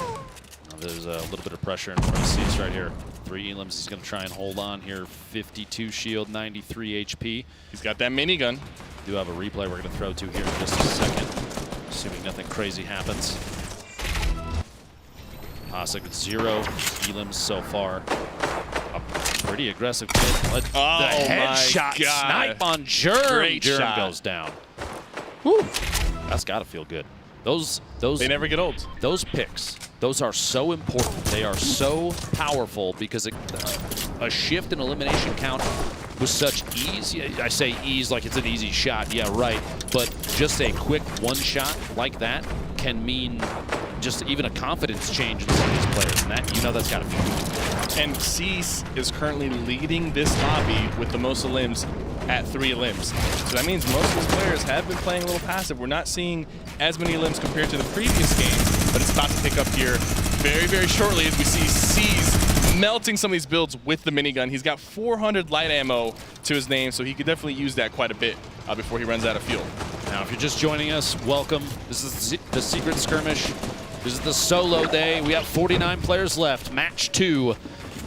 Some aggressive gameplay coming out here. The underdog from our duos day, I think still kind of the underdog for solos. Butter has 2 eliminations here. Wow. 14 builds and a rift to go. The snipe shot just barely misses. Not sure who's up there peeking. Don't get caught gargoyle in there. You don't want to tunnel vision for too long. Well, there we go. He's got some mats now. He only had 14 builds, and now he's up to 74. That was a really good pickup for him right there. He also has a rift to go and a launch pad and a campfire and a trap. He's got a good kit. He might have a chance to make a name for himself here. And, the story behind this kit is amazing. Let's see what he has with this sniper rifle. He nearly hit one earlier. If he lands one right now, I'm going to go crazy. The bottom right corner, Naga waiting for this supply drop to fall right onto his lap. Butter, by the way, was one of the players we had earlier in the week as we were doing rehearsals and everything for production. He was here every single day and actually showed up and dominated. So we had a gap. They let him play, and here he is, 2 elims deep, 34 players remaining. If he pushes for a top 10, that's a point. If he gets another elim, that's a point. Put himself on the leaderboard. It could be an absolutely massive day. That legendary heavy AR that he swapped out as he fell down earlier, picked the loot up, going for the snipe shot, landed. He doesn't, but it's close. That gingerbread rotate to the left. He just barely missed the legs on that one. He's in a really good spot here. He's got the high ground. The circle is on his backside. So, wow, let's go! Absolutely lasers floss into the ground as he blows the wall out with a heavy snipe. 3 AR shots is all it takes, and Butter picks up his 30. He hears the rift, 1 point. and he's going to recycle the rift to go right here. That was a really great play, really good awareness, and he's going to get this free rotate without even having to use his own rift. He'll probably drop down, box himself up, and then use his own rift on the 7th circle push. next rotation is going to be huge. Getting that recycle is massive. He has so much mobility. He is in one of the best positions of anybody we've seen so far. A drop in early, and he's trying to establish his own little building here. He's going to start laying some platforms down. A drop in, maybe an accident. We'll see if it actually catches him off guard. Goes for the shotgun push, gets it. 51 in the 48. No shield left on that target. He's playing aggressive. He does not have good spray weapons here. He's only using the heavy AR, which isn't too good with that. He doesn't get hit. He has the campfire. He's going to throw it down. The storm is on his back. He's looking for the shot. Lands a clean pump. His opponent builds over the top. The rift to go. Saves himself. 21 players left. I expect momentarily multiple people to utilize that. Only 48 HP, 34 builds. 18 people left in this tiny little circle on the edge of the map. Triggy with one health up in the air. See there, Bowman eliminated on the land. Butter inside these tunnels. Not all these walls are his. You can see when they turn red, they are not his. He can't make edits changes to him. And he gets lasered by Zexro on the rotation in, caught off guard. 3 elims though is still 1 point, which will get him on the leaderboard. Punisher here, on 2 eliminations. 13 left. Cypher, we're coming down to the last moments here of this match 2, the Secret Skirmish solo competition. Punisher caught outside in the storm. He's going to have to rotate in and push through these surfaces. Looks for any third party he can get and takes a couple shots, gets the damage, but does not get that elim. A shotgun shot. He's down to 1, and Vivid catches him off guard. Vivid's in a really good spot here, although he is low on materials. He's going aggressive. That is his 5th elim, securing his 2nd point right there. 7 players remaining. 5 elims for Vivid. 2 points. The drop down into the launch pad. Flies right in on his opponent. Oh, he's thirsty! Shot. Gets another and gets taken down by Pate. You see in the bottom right, Zexro goes down to Tfue. 5 players left. The shotgun shot, and they're trying to box in as fast as they can. Pearl, 3 eliminations. 1 point, and he's going for the high ground, trying to assert a top-down dominant position. The branching, he's going to take every chance he can. Cypher to get any shield. 4 players left. You have Pate, Kaizui, Psalm, all on the low ground. Everybody vying for the same spot as Pearl starts to waterfall in. Hunger for eliminations in those last few points here. Every single elim counts, and Pearl catches Psalm off guard in a 1-by-1. Gets the 4th elimination. Kaizui goes down to Pate, and it's a 1v1. Pearl's at the high ground. The top down, a gold pump shotgun. Pate underneath a single brick layer. 5 builds left, and he's going to pop the last mini. Goes for the laser, that purple AR. Every second counts here. Pearl popping another mini. He's going to push himself back up to 50 shield. 64 HP versus Pate with only 71. And the final build from Pate. He's got 1 left. Pearl, the absolute advantage here. Materials, HP, and shield as the storm pushes in. Cypher, it's going to come down to literally the last second. Is Pearl going to push, get the 5th elimination, another point, and the victory royale? Is going to wait up top. He can drop down on the outside right now and hit the shotgun shot and get Pate. And there it is! Let's go! 5 eliminations, 2 points in the victory royale. Great patience right there from Pearl. He knew he had the advantage. He had the high ground. He had the mats. He did not need to take a risk until the final moment.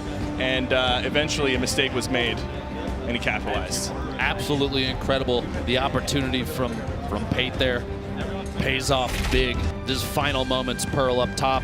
Pate gets canceled out in the bottom as Pearl watches for that 1 shotgun shot. That's all it takes, Cypher. He had every advantage, and he played it perfectly. He didn't push. He didn't have to wait for it. He had clear movement up top. There was nothing stopping him. He didn't have to worry about knocking walls down. He just waited it out and timed the shot. And that was his 5th elim, securing the 2 points for eliminations and 3 points for that victory royale. That is 5 points in 1 game. And if we remember that first game, 5 points was first place. So let's see how many points, that pushes him up the leaderboards. A massive swing potentially there, and a number of our players actually secured very high elimination counts. We'll have to take a look here in a little bit. But a game 2 here, insane. And actually, we have a winner, an interview with our winner down on the floor. What do we got? Thank you guys so much. I am here with Pearl, our winner. First of all, congratulations. That was clinical gameplay I saw out of you in those last couple of circles. You owned the high ground. How instrumental is that? I mean, I kind of just side jumped and pyramided the guy who dropped down on me. I also had 3 portal rifts that game, which is really key vulnerability there. Yeah, I mean, mobility is huge, especially going into the final circles. 3 portal rifts, it's going to be really difficult for people to contest you at that.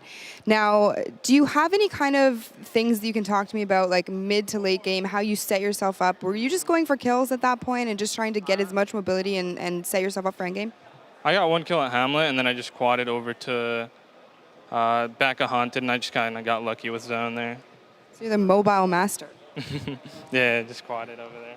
Nice. Now, I have to ask, we haven't seen a ton of you in the tournament so far, but, do you have something you want to share with your viewers at home in terms of, like, favorite emote, favorite dance? Default dance. Can you do the default dance?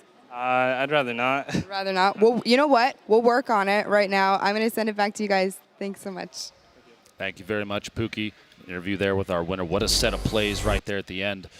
The awareness and knowledge of just timing, just kind of sitting and baiting the player out that was all the way at the bottom. He waited for Pate to show himself to take the shot and didn't have to push too early. I feel like competitive players in a situation like this, Cypher, they kind of have the ability, they keep the nerves under control. It's impressive to see. Absolutely, and when you're in that situation, when you're in the heat of the moment, you can just get lost in the sauce, and that's exactly what happened there. He knew he had the high ground, and when you have the high ground, you can kind of control the tempo of the fight. Am I going to jump down? Am I going to try to shoot from the top? You have a lot of options, and the person on the bottom kind of has to play to your tempo. It's absolutely incredible to see. And actually, to break it down just a little bit more over in the analyst corner, we've got Bala TW. What's up, guys? So many highlights there. I can't believe that game. There was actually so many scoring plays, but we're going to go ahead and take a look at 2 breakdowns here. First, from early game, we have 72 hours, the winner of the first game.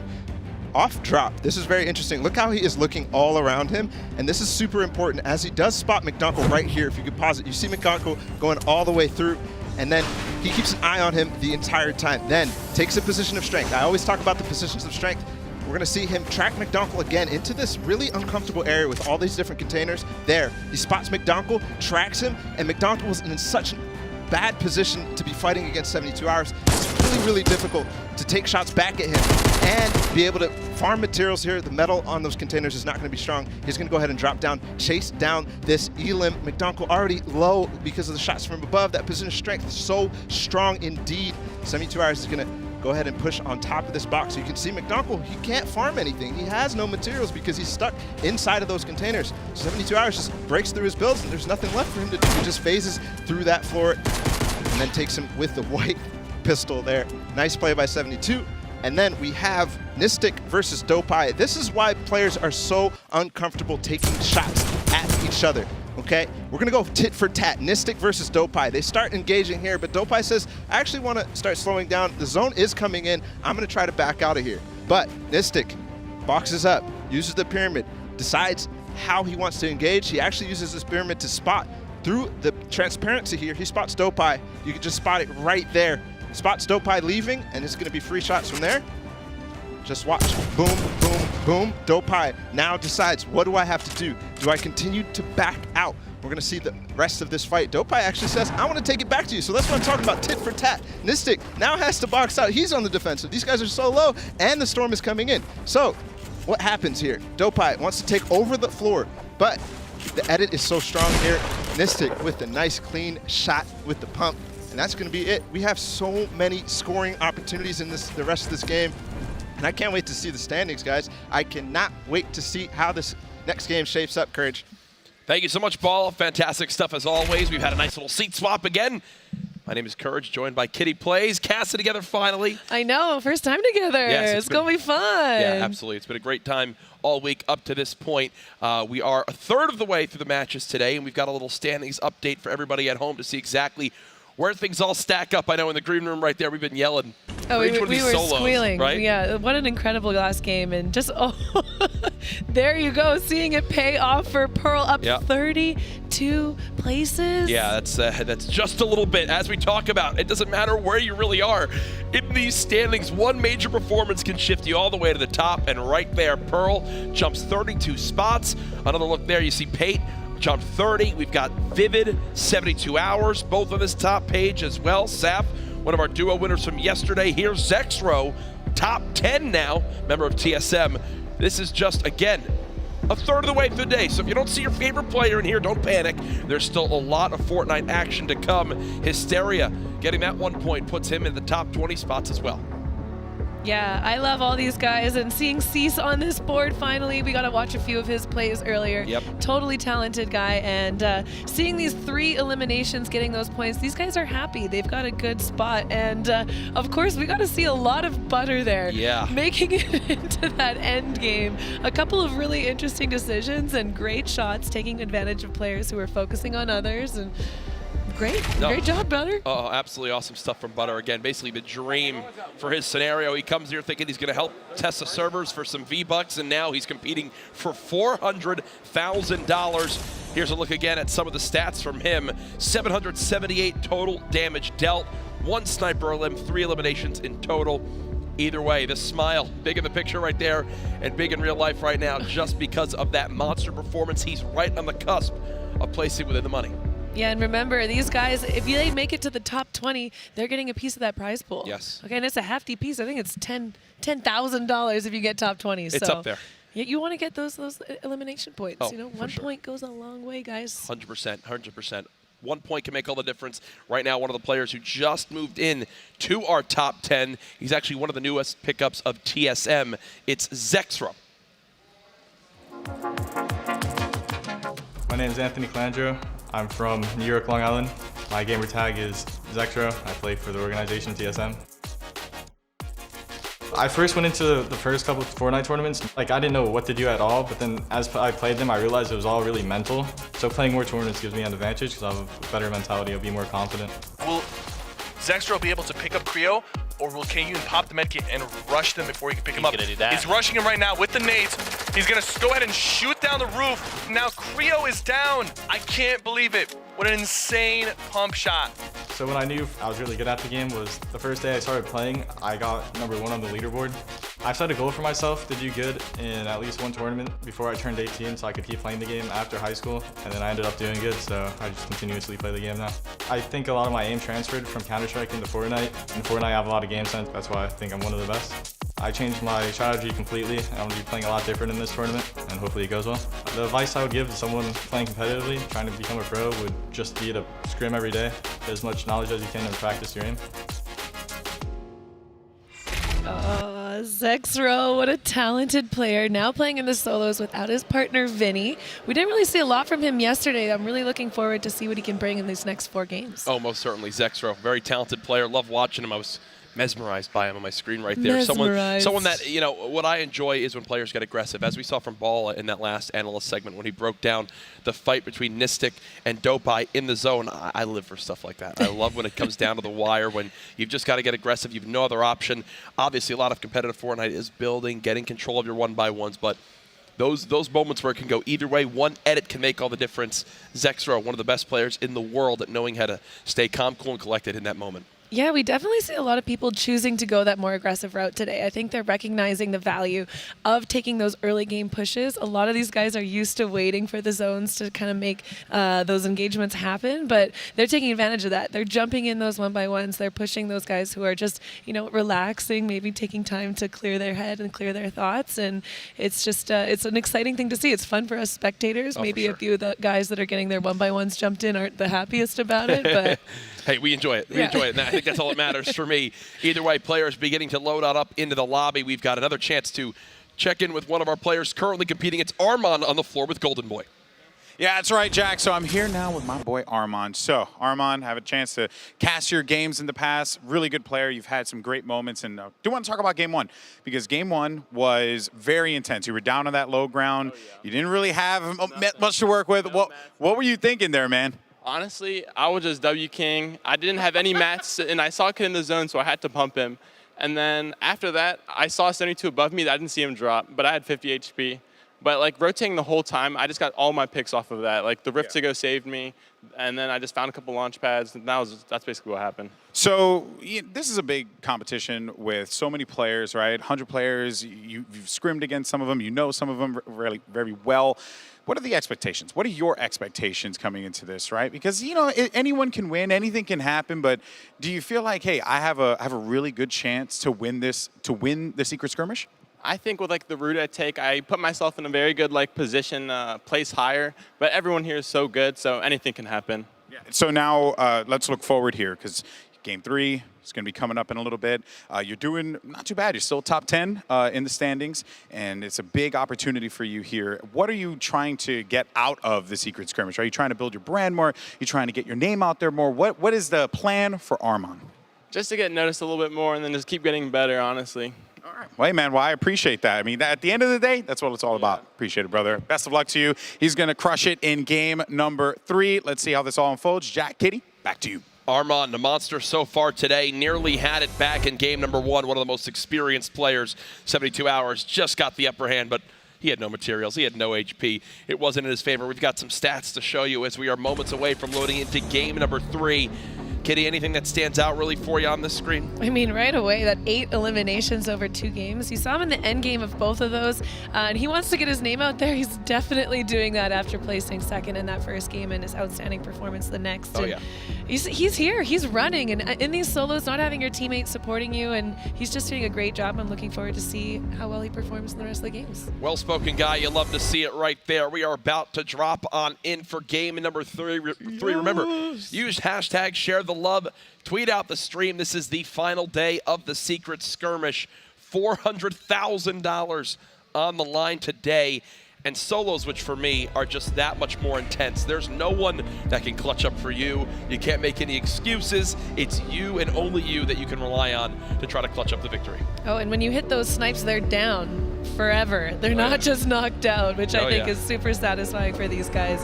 And we're off, getting a good look of this llama hanging out on Polar Peak. Right near Polar Peak, as you see the battle bus floating on in game 3 of 6 today. Reminder, after this game, we will go to a very brief intermission, let everyone just kind of refuel, and then hop back in for the final 3 matches. There's a look at how everything's fanning on out. You got, well, a llama basically on each corner of the map. One near Junk Junction, one in Wailing Woods, one just south of Polar Peak. Kitty, for you, the other casters had the opportunity to mention it. Where are you landing? Because we've competed in some of the skirmishes. We battled it out. Where would you be landing right here if you were in their shoes? Definitely not in Tilted, where we see one of the biggest groupings of players yet. You know, I am known for loving Kitty Island. It's this little island just southwest of Salty Springs. Someone is there taking advantage of that, and we do actually see Tfue in the bottom right of the screen with that brand new skin on. Maybe Code Courage. I mean, maybe. Listen, I didn't say that. I didn't. Don't get mad. Don't get mad. Thank you, but no, Tfue. Obviously a fan favorite coming into this one. His most popular landing spot down at Frosty Flights. And oh no, Vivid. I just got a word in my ear. Next we're gonna see how Vivid's doing. And that's how he was doing. Marksman, the shotgun shot there. You see, with the plus 50 HP he earned, was down to just 25 health in that fight before he hit that final shot. Yeah, we saw Vivid absolutely destroying in the last game, taking out his teammate Poach in the end game, which is unfortunate, but we're heading, right into a Nick Merckx engagement. And it seems like Nick has had enough of that stack tilted towers. He's decided to go towards Shifty Shafts as one player nearby. Will he get this big shield popped in time? He's just on the other side of this build. Nick does. 200 HP versus 200 HP. He can build 9 total structures. Grenades now coming on in. Nick trying to reposition. One player on the opposite side of this gets hit for 60. Nick trying to challenge with the shotgun. Gets him down to under 30 health. And you see the reaction there as Nick bows out in 95th here in game number 3. Yeah, that's got to be frustrating for him. He's been playing a lot of different play styles, trying out different landing spots, and it's just not working out for him today in Shifty Shafts. Tough start if you're a fan of the M-Fam there. As thankfully for Nick, there's many more games to come, but we've had more action go down. Slobbings, one of the new players I've had the opportunity to meet this week. Great dude. Here's his elim. The dual pistols, and man, those things can shred When they hit, Kitty. they hit. Yeah. I typically don't pick up the dual pistols, but when I'm left with them and don't have a lot of other options, they're pretty satisfying to use. Oh, for sure. Absolutely is. Now we're looking at Slobbings moving towards Big Gray. We've had some skirmishes, Kitty, where there was no one landing in tilted towers. This time around, a very, very hot drop. Slobbings in this build battle with none other than Aiden. Trying to challenge with this rare pump shotgun. Another look at those dual pistols again. They can shred through those walls and catch your opponent off guard very quick. Yeah, but these guys got to be careful. I think everyone in Tilted has been taking advantage of these 1v1 engagements and watching from the other towers. Anytime they have their back peeking out, the other players are taking shots on them. But it's a great point. It's a great point. You see Aiden turtled up here, waiting for maybe Slobbings to make a play on him, but he's sitting on the high ground, hoping that maybe Aiden, his aggression will take the best of him. I know he mentioned wanting to play a lot more passive and play for that late game, but here he finds himself in another early engagement. Yep.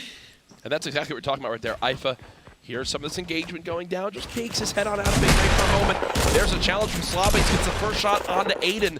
Not a lot of damage, he knows that, so he won't get too overly aggressive. I think he would have gotten a little bit more, as they say, W key. All out push if he knew Aiden was under 100 health, but that's not the case. Harmful now with a ridiculous high ground advantage near Big Gray. You've also got to wonder, how worried is Slobbings about the player that's behind him? And there it is! Literally, as I got to mention it, I knew Tendons was in that corner red building. Tags down 36 shield from Slobbings. Yeah, we saw him earlier just kind of holding out in that window, waiting for an opportunity to get a clean shot on him. Unfortunately, did not get the headshot, but was able to take some shield off of Slobbings. Looks like Aiden's repositioned again for the moment. He realizes there's too many eyes on. Look, from Aiden, it's so different for us to see, but I'm proud of him. He's trying out new things. He wants to make it to those final zones. Well, when you think about some of those earlier tournaments where we highlighted the likes of Nick Burks and Aiden battling it out, it was like maybe them two and possibly one more in Tilted. The drop of this Tilted game, Kitty, I mean, you pointed it out, I think there was, what, 9 players there? You can't just worry about the one person in front of you when there's 3 people in high grounds on the buildings all around looking to just thirst a free engagement. Yeah, having to dedicate a part of your brain to thinking where everyone else is in Tilted with all those different high grounds, windows, different areas to peek. It's definitely putting a stress on these guys, but we're going right into Thwipo and JDW. Not looking at the best situation for JDW right now. No, not at all. Even with that high ground. Not at all. A lot of materials for Thwipo. You see 70 material or 70 builds still left. Trying to challenge for this high ground. JDW basically one shot, and I love this decision. Get the pickaxe out, knock him on down, and hello JDW. And oh no! Then take the L as well. Oh my gosh! Oof, 3 times in a row. That's tough. Giving him a 1L dance, yeah. We're giving him 3L dances, dang. Yeah, okay. Toxic, as I think Twitch chat would say in this moment. Slobbings and Aiden still going at it. They've now moved to the bottom side of this L's building. No one really too close, but now as you look at the minimap, actually, one player getting near. That's Sam just on the other side of the wall. Aiden still just bunkered on up, hiding. Doesn't have the health advantage. Slobbing still has a ton of material to work with. 10 structures, which is a lot for this early game at Tilted. And IFA now, here he is, dynamites in hand, dropping them all down. This is about to create all-out chaos. Yeah, finally looking to get involved. IFA was sitting inside of that tall gray building for most of their engagement, taking advantage of that dynamite. And Aiden, he's definitely not wanting to get into a sandwich position here, looking to rotate towards the brick building. But he's got to be careful. He's got to be careful. There's a ton of players here, and he doesn't know if anyone is in here. We did see Tendons up in the top, but it looks like he did take a chance to go and rotate to the next zone. Oh, actually, they are in zone perfectly, so I'm not sure where Tendons headed off to. No, he's probably like, you know what? I've had enough of this. Everyone's just hiding. Yeah, this is just not worth my time. Pobsy and Monster in a little build battle of their own. Pobsy with the high ground for the moment, but lacking in the health department. Just know that 53 builds still left, and these explodes are going to be perfect to drop Pobsy on down. Here he comes, folks. He does land and doesn't take a ton of fall damage. Monster, he's fighting this in the zone. The 50 health that he would get from this would be worth his time, but he just got to get this done. He's going all the way up. Pobsy with a great shot. That health advantage that was once dominant in favor of Monster, no longer the case. Seems like he's actually going to stop and medkit as he thinks it is no longer worth it.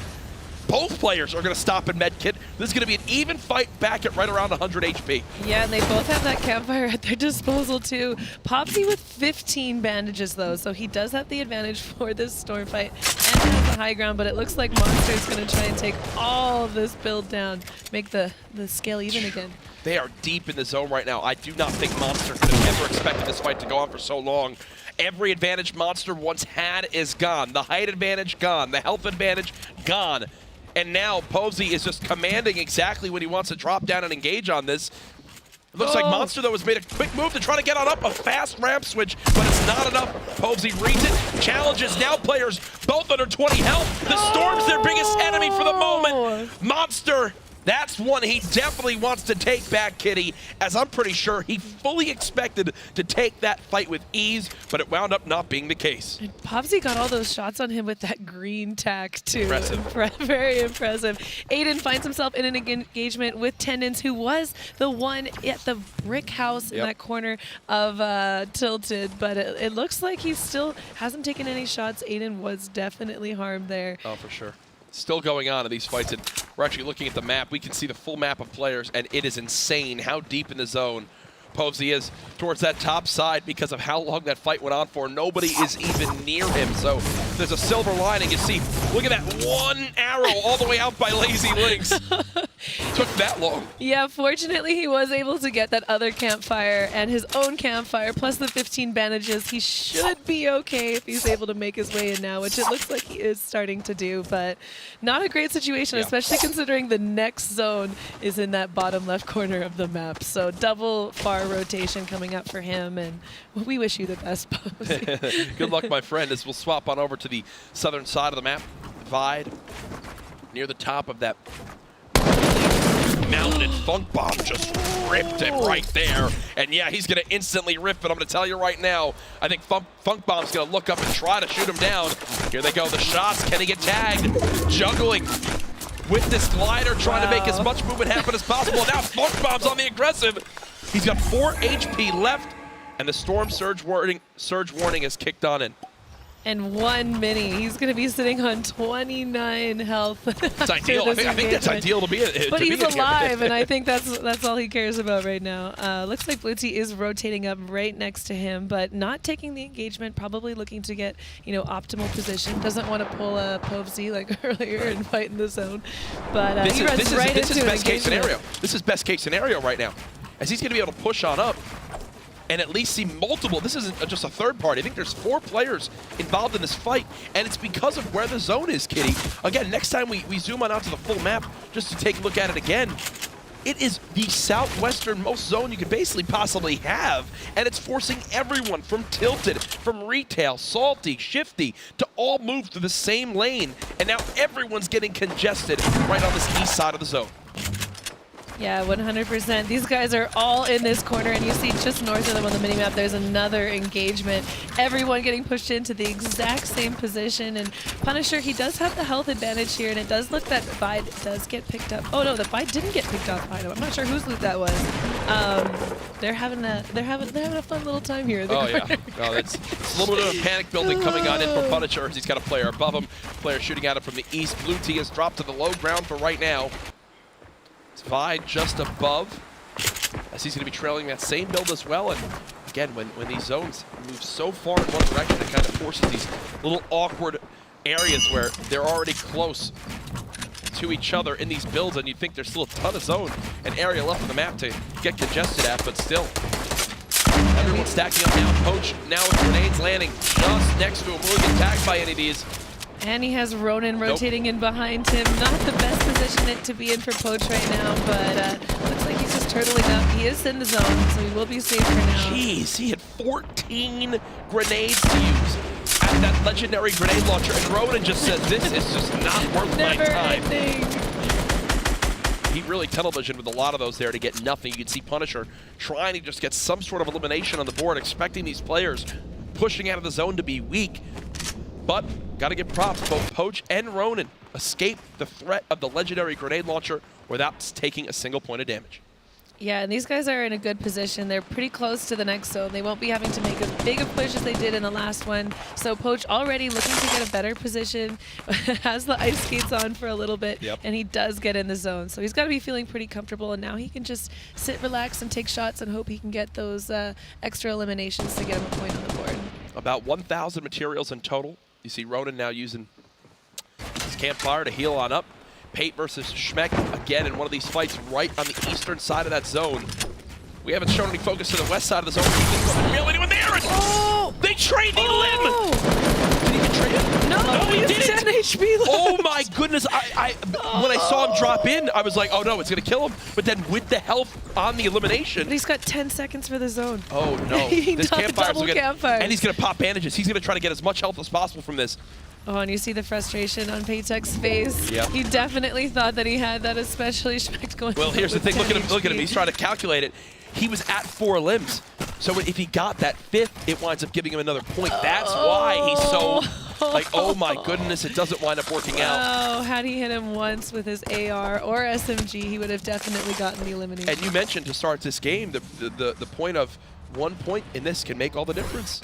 And right there, that 10 health could be the difference between where Schmeck and where Pate wind up placing on these leaderboards. Yeah, we'll definitely have to wait to see that final board and see if he did get out of the prize money because of that unfortunate occurrence. Yeah. But Punisher's still on 0 eliminations. Every time we go to him, I just keep seeing him. Have we seen Vibe fights. get any HP? No. He did have that mini pot knocked off of him, but Pretty sure if one of these snowflakes falling hits Vide in the head, he's knocked out. Looks like he's dodging right Yeah, now. that's what he's going back and forth to doing. If you're Punisher right now, you apparently just got shredded, is what I'm going to say now, because all that health is gone. Thankfully, as a chug jug, but this is what we talk about. In these later game scenarios, when everyone's focusing each other, it's so tough to get this popped. It takes 15 full seconds, and Blue Team knows how weak he is. He's going to continue to try to spray this down. Yeah, and Punisher's also taking some pressure from behind. You see Poach and Bowman behind him. Gosh! Hang on. He's there back. it is! Punisher's back in it! Oh, yeah, you've got to definitely be flexing a certain muscle to try and get that one. There it is now. Blue Team, no healing left, only 56 HP, 26 HP. This could spell disaster. Punisher, who was just on the back foot, trying to get the chug jug to be used, and Blue Team kept stopping him. Now at max HP, ready to take him out. But look at Blue T's ammo. That's why he stopped spraying. He has 12 AR ammo left. Thankfully, he's got a ton of shotgun ammo, but he's going to be focused on those short, close engagements and unable to take anything long range. Fortunately, he has that jump pad. He'll be able to get into those close range engagements with that movement, but not in a good situation to be in. Tough spot to be in. We have about half the lobby now down. I know our man Cypher is over at the analyst station ready to break down some of the moments we may have missed. Courage, thank you very much. We have our player Pearl, Game 2 winner. He's having his way in Happy Hamlet. He's putting a lot of pressure on Naga off, using his pickaxe to just break through and finish him off. We also have a bit of a fight that lasted a little bit too long between Pavzi and Monster, and we're not even sure if Pavzi made it out of the storm. You guys go ahead and check on Pavzi and take it away with Game 3. Thank you so much. Yes, he has been eliminated up to this point. Pearl, though, still in this one. 3 elims to this game. 507 small ammo. Wow. 278 AR ammo. Over 1,000 materials already in the zone. Max shields in minis, and he's already got a big as well. He's the most set up for this late game of anyone we've seen yet. Yeah, not just in the zone, near the center of the zone. Yeah. He doesn't have to worry about any of those guys pushing in and sandwiching him as they push into the zone. And he's just got to sit pretty, wait it out, hope he can get a few more eliminations in that late game. But coming off a victory royale into those eliminations, he is feeling good. And he does have Fulmer below him, who you saw do absolutely incredibly to qualify for the Winter Royale. And above him, he's got Germ. But these guys just got to sit tight, wait for the zone to close, and hopefully they'll get the zone, won't have to use too much of their movement items, and get some more eliminations. But I don't think they're too worried about that right now. Not at all. Lanchok again. When one person begins to fire at you, it seems like everyone does, because they see someone's got to be vulnerable right now. Nolan, our Winter Royale champion, looking to see if he can continue to add more incredible items. Those sticky grenades getting thrown out on him. Lanchok is building for his life right now. And yeah, you see that side third party on him, taking that elimination, and that's the risk you have. Thankfully, Nolan's going to be able to get the loot from this, but when you do all the damage and that third party takes that elimination and that health that you were trying to receive, it's got to be frustrating for these players. Oh, for sure. Well, there's no doubt about it. Grabbing everybody can get. Great job noticing the AR ammo on the ground. You see him sliding around, trying to pick up any little bit. Like right there, that was, what, 60 brick? And with all that metal on the ground, exactly, what I was going to call out is he's going to begin to branch out here, spam these builds. He quickly looked at how much metal it was, and you might be thinking, gosh, why is he burning through all this? Watch this. He just used over 300 materials, goes back, immediately maxes on out, and you saw more metal drop again. So he's going to keep on building and keep in mind that he has more materials to go back and grab. A sign of a great player. Ooh, Pearl picking up another elimination. Does take that slurp to hopefully get out of the zone. As he's gonna, nope. Oh, no. Nope. It's almost deceiving, right? Because there's so many players alive in these late games that typically, if you're used to playing, you're like, oh, how much could this zone hit for? Probably 1 or 2 because there's still there's only 33 left. No, we're in the the 5th, going into the 6th zone of the game, and at this point, it hits like a truck. More metal has been grabbed now from Nolan. Love to see this. Wondering if he'll go and try to grab these little materials on the left. It does appear so. And who's there in the top middle of your screen? It's Tfue building on up, getting the high ground. As he's still alive, 3 eliminations so far in a brilliant position, and oh God! Caster's curse is real. He gets ripped for 150 plus from that heavy sniper rifle. Yeah, that is not a good feeling. He was looking for that peak, hopefully get a few more eliminations. He is sitting on 3, so 2 more will get him another point on the board. But when you get tagged like that, now he has to decide, should I be playing passively? Are these guys hitting? Oh! Wow, we just tuned in to Tfue in arguably the best position he could imagine to then being dead in moments. It shows just how much you have to account for. And that was none other than Bizzle, one of the other top 10 earners in Fortnite competition history, taking him down. The next zone has begun. You hear all those gliders. It's everyone using their launch pads, using their redeploys. Now over to Ghoul, who's currently playing the low ground, still can build 44 different structures. Drops out a launch pad, and he'll just fly right towards the opposite side of this moving zone. Yeah, and he's got a nice loadout. He's definitely going to be happy about having that legendary pump for that late game. And right away, he gets the position that he wants on the zone as far as he can. But that ice is messing him up. Yeah, the ice making him slip and slide all over. Not the ideal scenario. And you mentioned the inventory. Unfortunately, no shields he can use now, so it's all going to come down to the little bit of HP he has. On the bottom right of your screen, you see Bizzle, currently at 3 eliminations himself. Has a launch pad, still has some AR ammo, 1,000 SMG ammo in that compact SMG. So close range, you can spray through the end of this game. 19 players left. Remember, top 10 earn a point for placement. Bizzle already with 1 point this game for the amount of eliminations he has. Yes, and all that shield too. Bizzle's sitting in a great position moving into these final moving zones, and he's a meticulous player. He knows exactly where he needs to be positioned. He has a great game awareness, so he knows where everyone is, it always seems. This is where he excels, right? These are the moments why he's regarded as one of the best players in the world, and it's because of how he builds out, how he knows how to branch to different structures. He makes it look so easy, now deciding he's made it far enough in the zone where he can turn around and look back and try to potentially farm a free limb, holding on to that launch pad. But Kitty, the one thing I want you to take note of, 18 builds left. Not a lot to his name. He's definitely going to be looking to try and get another elimination and hopefully get some of those bonus materials off of them moving in. One position that Bizzle does not like to be in is one that he cannot build through. Yeah. So. It almost seems like right now he's just direly waiting for the top 10 to be in place. The materials will fall right in front of him. He's got one just above, tries to drop him on in, doesn't wind up working. Only 7 builds left. 5 builds left. Launch pad, but hits his head. And just like that, he's stuck in the low ground. He's skating all around. There's a reason he's got the figure skater outfit on right now, as he's just slipping and sliding all over. He does pick up some resources, but it doesn't look to be too many. It looks like it's just the scraps, but he does have the position for the zone and top makes 10. a push for his Pikaros with 5 eliminations, though, in the bottom right of that screen. Fans going nuts. Here's another opportunity for a 6 elim. Goes quite quickly onto blind. 147 total hit points for him. Top 5 now as players continue to earn more points for these placings. Vikaros trying to drop on down. He's got one player just below. CBK Flame on the low ground, and oh my goodness, our duos winner from yesterday, Saf. 200 HP, ultimate high ground as well. He's going to continue to branch out. Bizzle, bottom right of your screen. Vikaros, top right of your screen. The overall look at everyone now. 5 players remaining. Who will come out on top in Game 3 to set themselves up with a chance as we move on with the rest of the day. The zone still moving forward. Vinny alive in this game as well. He goes down. Flame drops 2.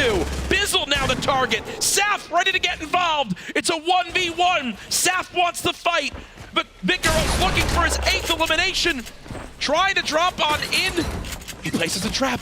Will he bait him on in towards the structure? It doesn't appear so as of yet. He's out of materials. Oh no, he's out of materials. The pump comes in, but it's not enough. Saf, 6 limbs, the victory royale. The man might go and get on top of the leaderboard today for solos now, Kitty. Absolutely incredible gameplay coming out of Saf today. Able to secure 6 eliminations. One more would have put him into that 3 points, but I mean, getting that victory royale and those 2 points for the eliminations, he's got to be feeling happy. I saw a ton of people online saying Saf after the performance yesterday, and from what we've seen in these skirmishes, he's got to be regarded as one of the better players in the world, one of the top 10, and moments like this will only continue to solidify that. Vigoro's tried to do what he could. You see great damage there, but it's just too much HP for Saf, and to be quite honest, look at his inventory. He could have kept on going.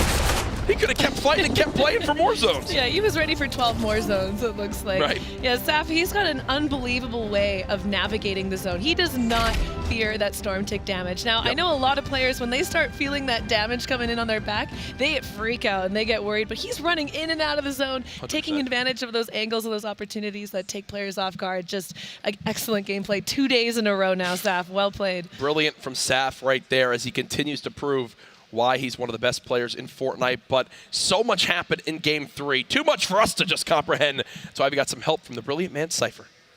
Thank you so much, Courage. I appreciate that. We had some really good fights in Game 3. Let's go ahead and take a look at some of the action right here. Starting us off, we got Tfue using the backboard and the grenade launcher to put a lot of pressure on Base Soldier and taking him out as well.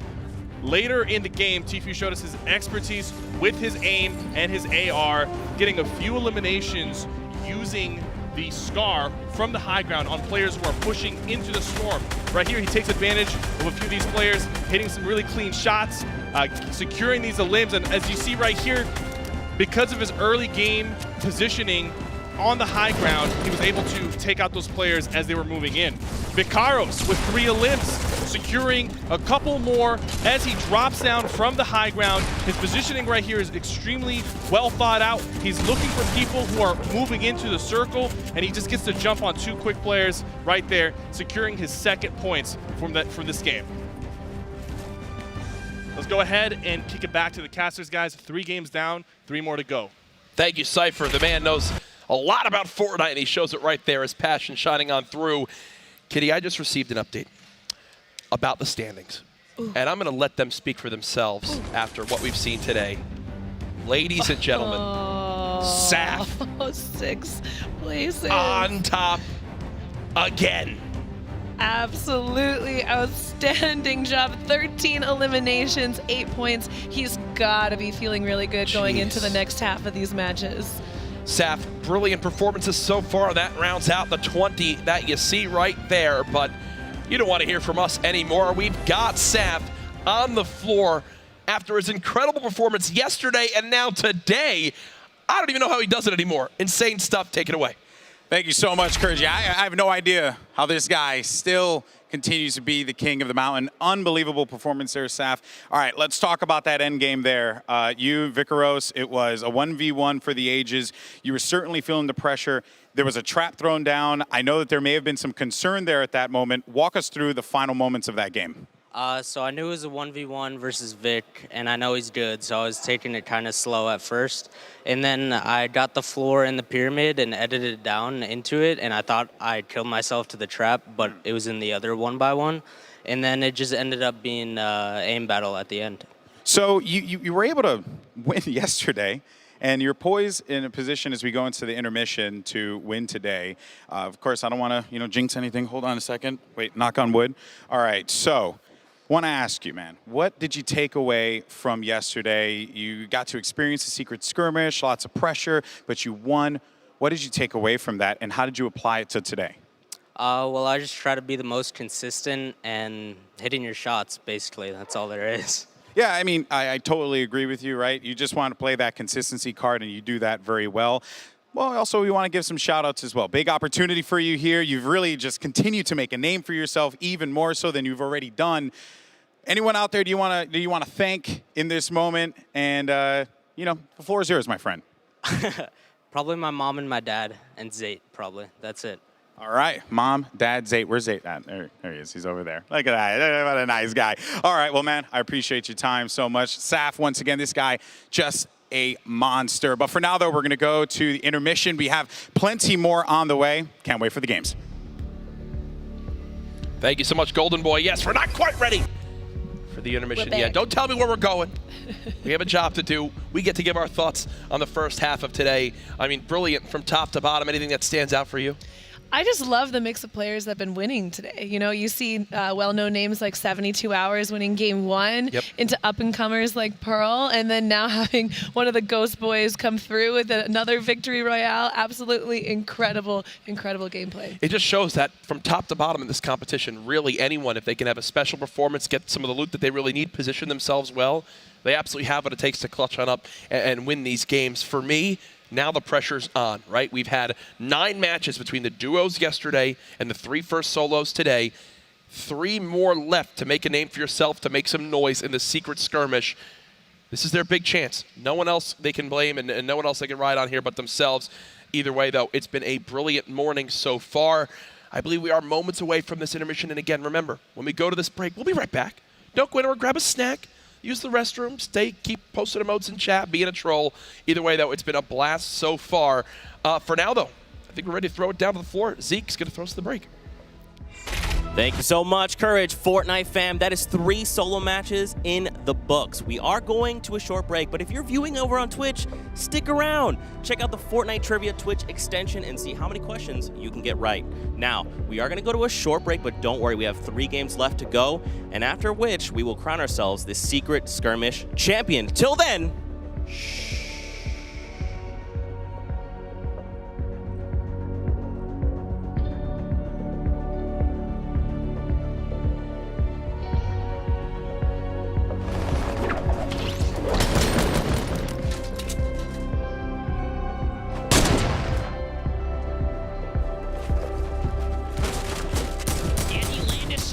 Take him off this high ground here, and he doesn't. It's 72 Hours who fall.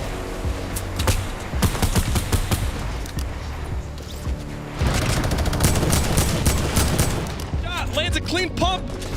His opponent builds over the top. The rift to go. Saves himself. 21 players left.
break. We've got all the players loaded into their battle stations, and we still have $400,000 to give away. 3 more solo games coming up for you guys, and we've got Bala and Golden Boy who are going to be taking it away. Thank you so much, Kitty. Yes, I'm excited. This has been awesome. We've had some great games so far. I'm Golden Boy. This is Bala. I'm pumped, man. They've been great, and yesterday we had that photo finish. I'm hoping we get it today. I'm going to go ahead and knock on wood. Well done. Well done. You know what? I deserve that one. I deserve that. You know, it's a good thing, though, that I'm up here with this guy because I said it once, I'll say it again. This guy is a cornucopia of knowledge when it comes to Fortnite. He knows everything. All right.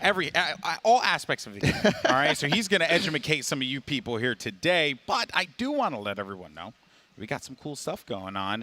That's right. Because not only do you have the Share the Love event, you can pick up some cool skins. You can also get yourself a free battle pass. That's right. You heard me correctly, folks.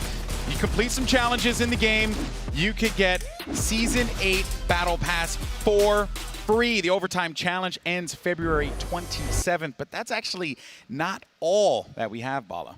That isn't all that we have. You know what we have coming up next? You know what we have? Because you saw it. You saw it in the game just for a brief moment. Okay, there's actually a new skin. And not only can you get that Battle Pass, you can also pick up 2,000 free V-Bucks with the Fallen Love Ranger outfit and Black Bling. Back bling. I can't say words. Dear Lord, whatever. It's okay. You unlock the challenges for 2,000 free V-Bucks. That's crazy. That's crazy. Is so sweet. Like I want it. You saw Tfue actually using it in game. He did get beamed with it, so maybe the horns, gave it away. But he did pick up 2 eliminations with this beautiful skin. Was he using the back bling? I don't think so. And there you go. I did manage to say back bling correctly. Back bling. I can't say it 5 times We've fast. been doing tongue twisters all day. I doubt anyone's able to say it 5 times fast, Bala. No. Oh boy. Okay. I'm not going to attempt. Yes. So now, where we are right now, where is the competition currently, and where are the standings? Because I talked to him earlier. Saf, first place, 13 total eliminations, 8 total points. He's in the lead by 2. Pearl is going to be right below them there, but we got some new names and some familiar faces here in the top 10, Ball. Yeah, I'm really excited for Armand and Kaizui. They showed up big. Armand in that first game. Kaizui has just been having a really nice game. He's actually placing 12.7 on average, Golden. Very well done by him. Zextro, another name. Blind jumps up a few. Karos, also, we haven't really talked about him all that much, as well as CBK Flame. These are, a lot of, like I said, familiar names, but also new faces, players that came from Winter Royale, players that came from the pop-up cups. I did talk to Vivid. I said, hey, man, how you going to do? He's like, I'm going for that. I'm going for that Victory Royale. He's got 3 points. He's not doing that bad, man, but I know that he wants to go for the top crown there, but currently that is being held by Saf. I'm excited though, because we're going into match number 4 of the day. We got ourselves kind of a good one here lined up, Bala. Yeah, and the stories are unfolding all over the place. Saf, I want to touch on him really quickly. He placed 6th, 11th, and 1st. He's placing 6th on average. That's insane. And we're gonna get into this game. He's having such a good day. It's like crazy to have 2 good days back to back like that. Yeah, back to back is. If he pulls another one off here, like maybe a top 10 finish, I'll be blown away. Like he has to be like, you have to have him in a conversation for one of the best players in Fortnite. If he's doing it in a stacked lobby like this, Bala. Yep. The one thing that we haven't seen yet really is big bonus. We saw a bunch yesterday, and that's actually leading to the standings being quite low in terms of points. So a lot of people can still make it with that big bonus. You can really rise up the standings really fast. Bala, you've competed in these competitions in the past. You have the experience. You've thrown down with some of the best in competitive Fortnite. Early game here, what's your plan? What you try and do?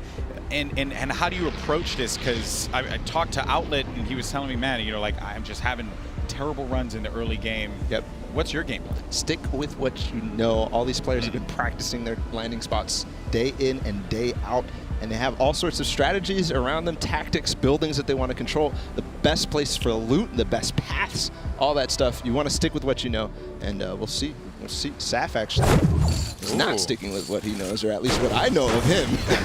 And what is that? But I mean, like he went to that desert biome on the other side of the map near Paradise Palms. Yeah. It's a kind of a loopy drop there. Maybe he didn't like what he saw too. That's always a possibility. Absolutely. Usually he lands over towards that loot lake, but his teammate is probably taking that. But for now, we're hopping in over. Vivid and Marksman have been dueling in this junction. I do want to give an update, by the way. The first 2 eliminations were on Dopine Tendons from 72 Hours and Butter. Oh. Butter picked up the first elimination, or actually the second. 72 Hours got that first elimination onto Tendons. A rough start for them. We're looking to see how they do in match number 5. And this thing, every elimination matters, man. Every elimination, every engagement, kind of like this one. And it's Vivid versus Marksman. Marksman got the better of the Liquid Boys last time. Vivid, though, does not want to let history repeat itself here.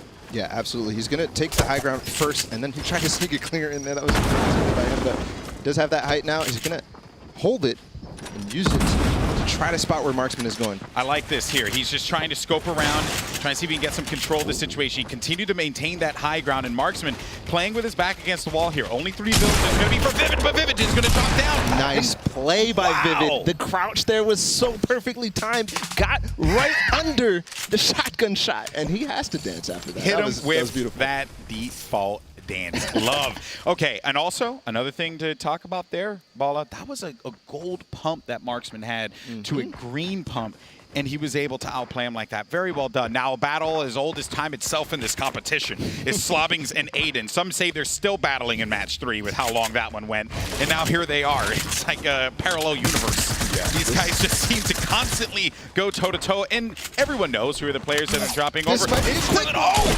Slobbings is going to get charged right on him there.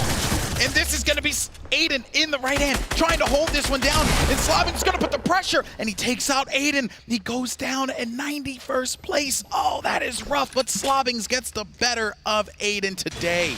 That was really quick response there by Slobbings, grabbing that floor and instantly bounces with the hunting rifle. He's going to go right after Ifa as well. Right into that fight he goes, and Ifa will have a little bit of that life. Well, actually, we'll have a substantial life lead advantage over Slobbings, but what's working for Slobbings is that he has the high ground now.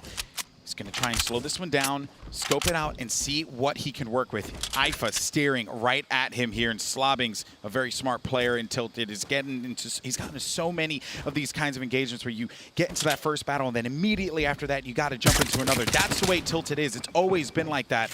Yeah, absolutely. And Ifa turtling down a little bit, making sure that nobody else is going to join the fray, and that's exactly what I'm talking about. The storming coming. That's going to signal Slobbings to back up. He did get tagged by that. So down to 56 HP, he's going to back all the way up to this brick building here. And I don't think that's the worst thing that could have happened for Slobbings. Yes, he did get tagged up by the Stormwing. Yes, he doesn't have any shields. But he kind of just had that disengage, right? Didn't really have to deal with Ifa. He's on the other side of the map. But now Slobbings needs to find something to heal up with. Yeah, and you actually see this repeatedly in Tilted. Disengaging, finding more spots that haven't been looted. But we're going to hop into Happy Hamlet. Another one of those spots that has the kind of same kind of thing that Tilted has, where you have the disengage. There's a lot of buildings you can go to. So here, Pearl versus Harmful. Pearl, one of our top standings players right now. Yeah, Pearl going to be in second place. He has 6 points. He has 10 eliminations. Average placement 21. You have to favor him here in this case, given how he's been playing so far. He's made some crazy plays. He's been a little too overambitious at times, but that's what you need to do here in the Secret Skirmish if you want to go after those victory royales, those big bonuses. And I like Harmful's going to be exposed on the street. He's going to need to just throw down the wall so that this way he does not have to take those shots there. And Pearl rotating, looking to, or I shouldn't say rotating, charging. He's charging after him, and Harmful disengages. He's on the hunt, but no, he's going to back out. And just like we talked about, Harmful, actually a controller player, he's deciding to move from Tilted. He was with Nick Merckx yesterday. Move from Tilted over to Happy Hamlets. Again, the same kind of situations. The buildings are spread out. You can kind of go to different spots, find out what's unlooted. You can disengage just like they're doing right now, and we'll see. A lot of tight spaces that really do benefit controller players. I know, as a controller player, that it's good to have, right? Yeah. Like you can play those right hand advantages very well. You can hunt people down but as they're trying to charge away or run away, and you can charge at them. There's just a lot that you could work with in that. But Harmful, though, is just going to wipe out. He's going to be saying, no, this is done. I'm not really dealing with Happy Hamlet. Storm's Pearl's coming. Gonna have it. Yeah. Storm's coming. And you mentioned taking risks. Pearl has been doing that, and you really have to do that in terms of trying to get on top of the standings. That's what you have to do. You have to take risks. Go for the. Actually, we're going to have a replay. Triggy versus Deuces. Speaking of going for risk here, man, Triggy from one controller player to another has Deuces lined up, and that's a beautiful shot with that blue pump. Now we go over to Sofa and Ghoul, but that is a far, far run from Happy Hamlet over to that new circle. It is far into the northern part. Still there. He's actually still there, so I'm interested to see what he has. Maybe he has a rift to go or some plan to get out of there. But Ghoul on the back out of the motel area with the pool. Sofa on high ground, and there's another player joining the fray as well from the east side. Got Sofa up ahead. Things slow down here. Players are really backs against the storm, charging over to that safe zone. Yep. You still have 2, 3, 4 players that are in the storm, but it's not taking you for all that much.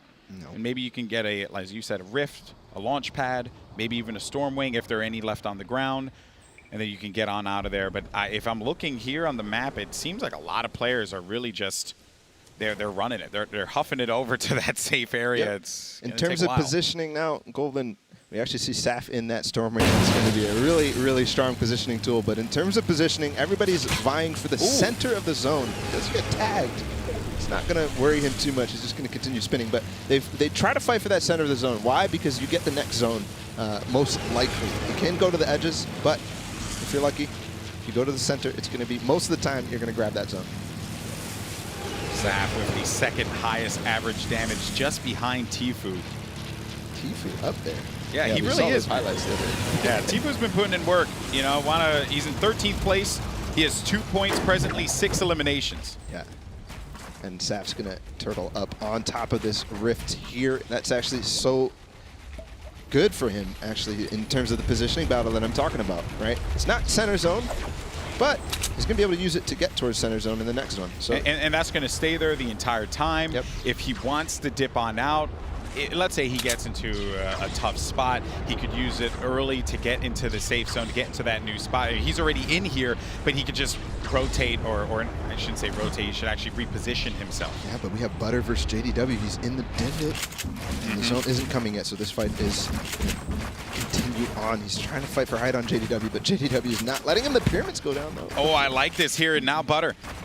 Just gonna have to reposition himself. Also, just want to get those. Oh, he drops him down. That was a very heads-up play from him. He's gonna force JDW to have to go down. He wants to go after this wall. See if he can get it. And then, oh, he gets tagged up now. He's gonna be at 97 HP. He does have some minis, and he does manage to pop off one. Does he get the second? Yes. Yeah, this is what you got to worry about. Yes. The end of that second zone is the storm wings. When it gets too high. Everybody coming through. Yeah, exactly. But I really like what JDW did there. You actually saw Butter stop for a second there. That was a really nice reaction. It was JDW's wall, and JDW was thinking about editing on it, but he went up and then still edited on him, and Butter got shot from it. Nice play by JDW there. Had a chance to talk to Butter in the intermission, asked him how he's doing. He said, I'm just very grateful to be here. He's been having a great time.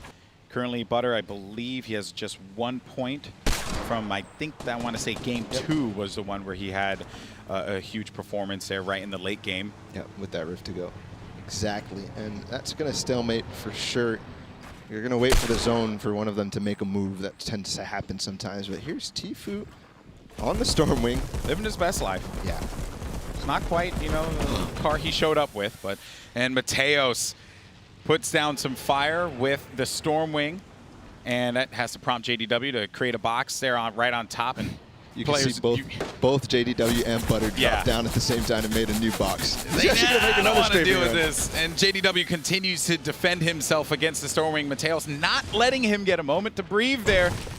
And Butter just has to gain up some more resources, see if he can snag himself some other goodies here in the divot. Not only is he farming up materials, getting max wood, max brick from this, or closer to it, he's going to get a nice little safe escape path out. So 67 players up. That third zone is about to get revealed. We have 45 seconds left for it. And you can see JDW loses Butter. He's going to try to take shots at other players. We have, by the way, a few players, and JDW just got the elimination onto Jacob Aki. I know I'm butchering that one, with a pistol, as a matter of fact. That would be with the hand cannon. I think that was lined up there. Right, so JDW getting that first elim. And we have a couple players, Balla, that are currently sitting at 2 elims. One more, that's a point for them. Yeah, Ronan, Armand, Naga Ops, and Devious. Armand is one of those that I want to talk about. But JDW, it's Butter. Butter is not letting him go. Oh, but he's also going to get tagged up. Yeah, we talked about this yesterday a lot. It's these congested zones on the sides. Are here. Exactly, Golden, exactly. So many players are going to end up on the side of zones just because of the way that people have to rotate in. He's getting tagged for 2 and he was in the storm, but now he will be safe. That circle, though, will make its way just west of Lazy Links. And Butter, he's just playing it slow right now. No reason for him to push up. I think he just wants to get, if he can get an angle, put some damage down on anyone, maybe he goes for that. Paytech's going to be exposed. Oh my goodness, that was so close. You can see Butter nodding his head. He's like, no, I want it. That's so bad. He's trying to knock it down. No, it's connected to Frosty. It's connected to Frosty. And Butter is just on the verge of so many of these elims on the pate. Punisher drops down. Punisher has no idea that Butter was putting... he had to have heard those shots from behind. Yeah, he had to have. He had to have.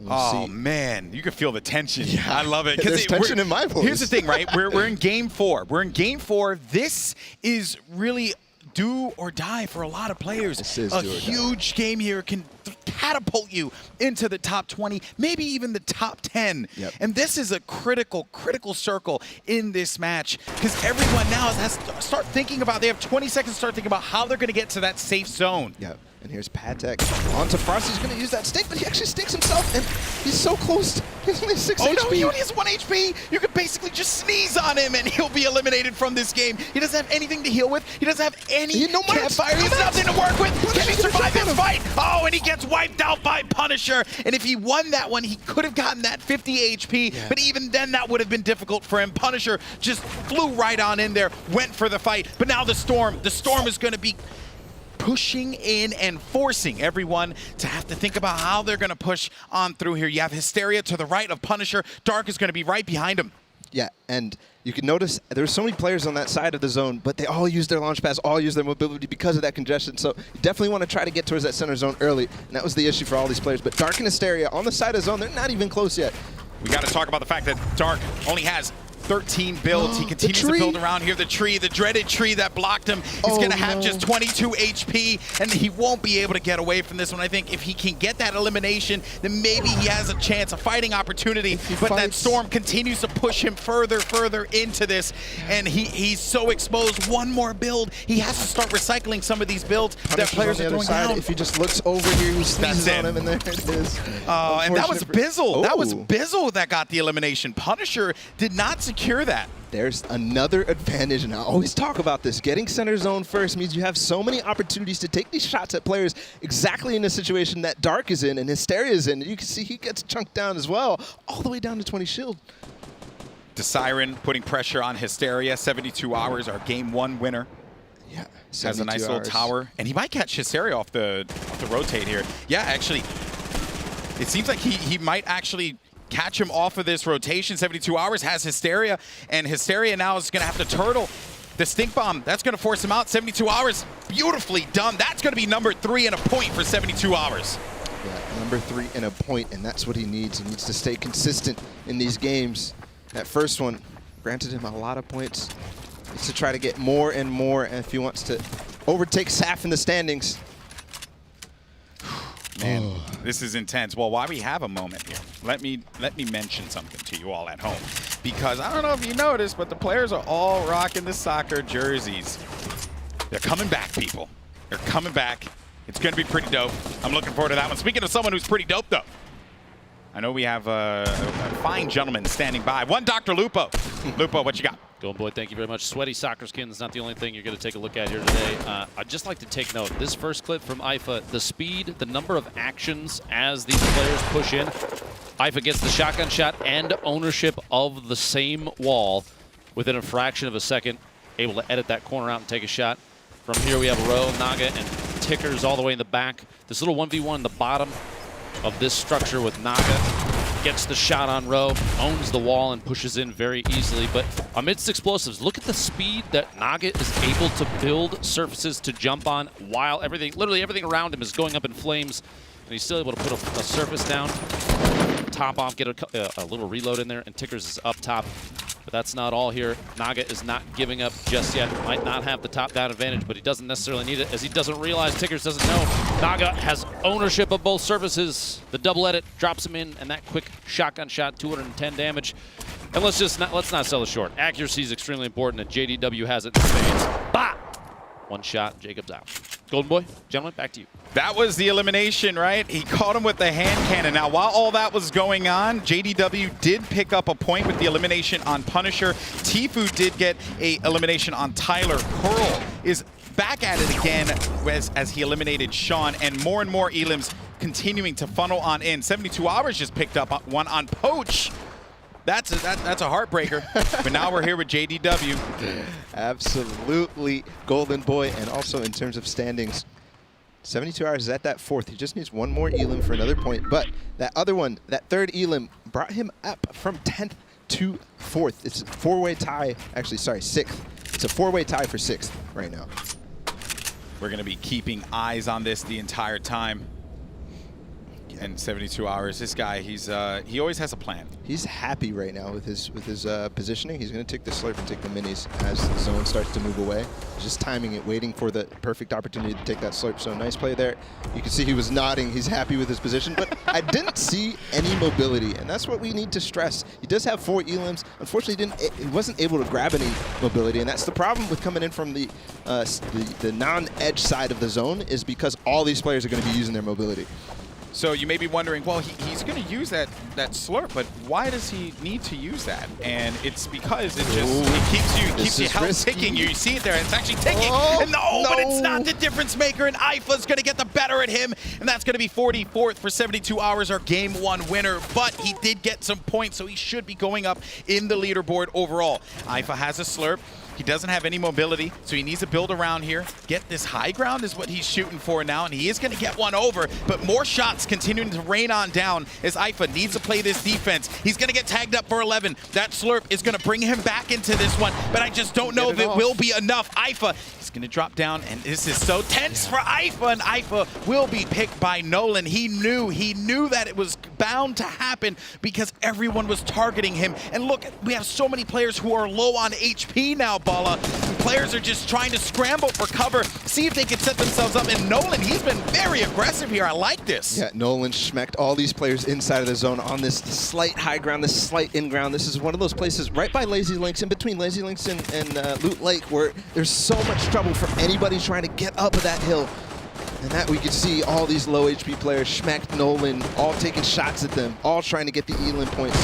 Schmeck just got an elimination on Triggy Soares. Pearl gets a point against Cloaksy, of all people, but now we got Naga Ops in this high ground, the ultimate high ground. Saw those accurate shots from him in the update from Lupo, and he's going to try again. He does have that ultimate high ground.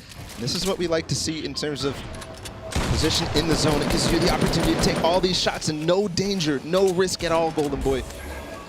He doesn't hit any of them. No, not yet. And there's players underneath him. Let's see if he can try to catch one. He does see one. He's trying to track him. He's trying to chase after him. He's not going to manage it, and he's going to stay on the high ground. There's a lot of builds here. Yeah, he's on the hunt. These players are trying to tunnel their way over to safety. Naga Ops on the high. He has one player in front of him. He might be able to tag him, and that's going to be 33 on the shields. Naga Ops is going to push this. This guy's going to be right below him. Tries to tag him in. Throws down that ramp there. Naga Nice right in Eddie. front. Oh, he's going to hit him, but he falls there. He falls to Kayun. I was so impressed with what he was doing there. Using the builds, leeching on those builds is what we call that.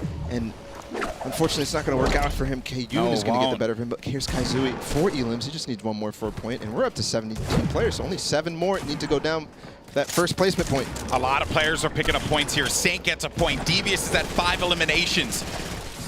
Vivid Kazui. Oh, this is intense, Balla. I'm loving this because you start to see the scramble, and this is where players have to be smart about where they place their resources, where they place their builds, so they can push in. Oh my word, Kazooie! That was absurd.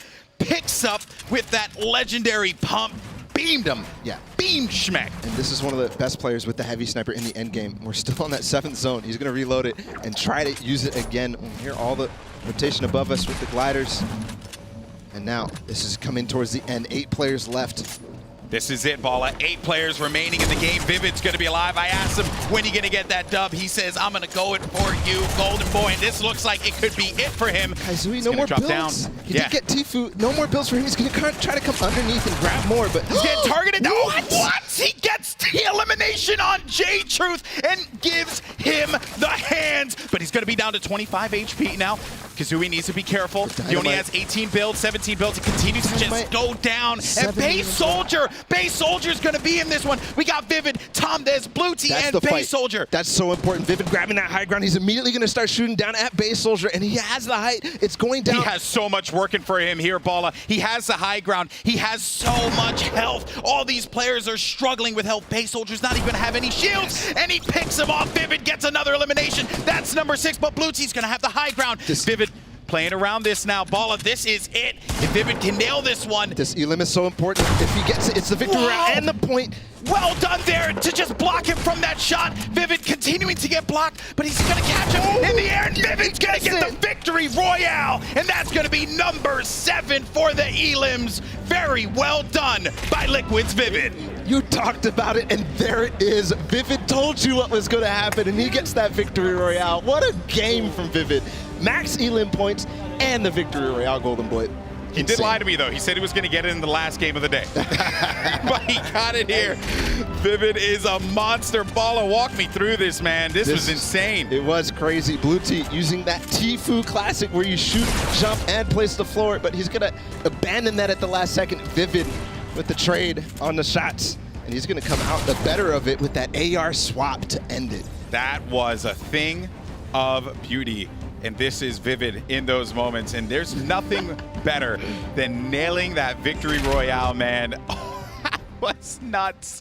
So awesome there. Congratulations to Vivid. You know, Liquid's having a pretty good day here today. I would have to say 72 hours opening up with that first victory royale. Vivid snagging one of his own. There are some great players in the field, but to get that victory royale at this late stage is massive. And Vivid, 9 points, I believe, coming out of that one. Yeah. Or 9 points total, I should say. Yeah. So this is pretty good for Vivid. Now, it's sad for me because I wanted to get the opportunity to interview Vivid, but it will not be me. We do have Vivid standing by to get his thoughts for the end of that game. Thank you so much. I am here with Vivid. Congratulations, dude. You are so excited. So excited. That end game, though, can we talk about that for a second? Run me through that. What happened? So endgame, I had no mobility. I was just trying to play edge zone. I knew that there was a fight going on below me on like the 5th or 6th zone. Ended up capitalizing off of that. Got 2 quick kills. Got my mats to go in the zone. And then the 1v1 against Blue Tea, I was real patient. He had the high ground on me. Obviously, I had no mats. I couldn't do anything. I just waited for him to jump down and give me a clean pump shot. Took the opportunity, finished him off with my AR. You make it look so easy and so fluid. It is a dream to watch you play.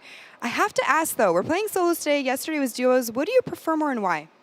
I definitely prefer duos with my teammate, my usual teammate, Poach. I think we have really good chemistry. I think duos are a little bit more competitive. But, I mean, solos are always fun, especially when you're, you know, getting wins and stuff. So, but, yeah, definitely duos is my preference. I mean, I'm in the same boat as you. One more question for you. It's a little bit of an odd one. If you had to equate your play style to an emote or a dance in the game, what would it be? I mean, it's got to be the one I do all the time, take the L. Savage. I love it. Congratulations again. Good luck in the rest of your games. Back to you guys at the desk. There's Vivid. Thank you so much, Pooks, for that. Man, he's very, very happy right now with that win. Yeah, absolutely. It's a throwback to Summer Skirmish, Golden Boy. You saw him in Summer Skirmish when he was playing in that house with the webcam when he had his breakout moment. Let's go! I love to see it.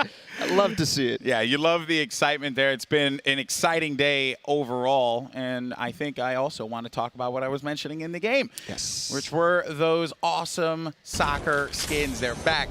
That's right.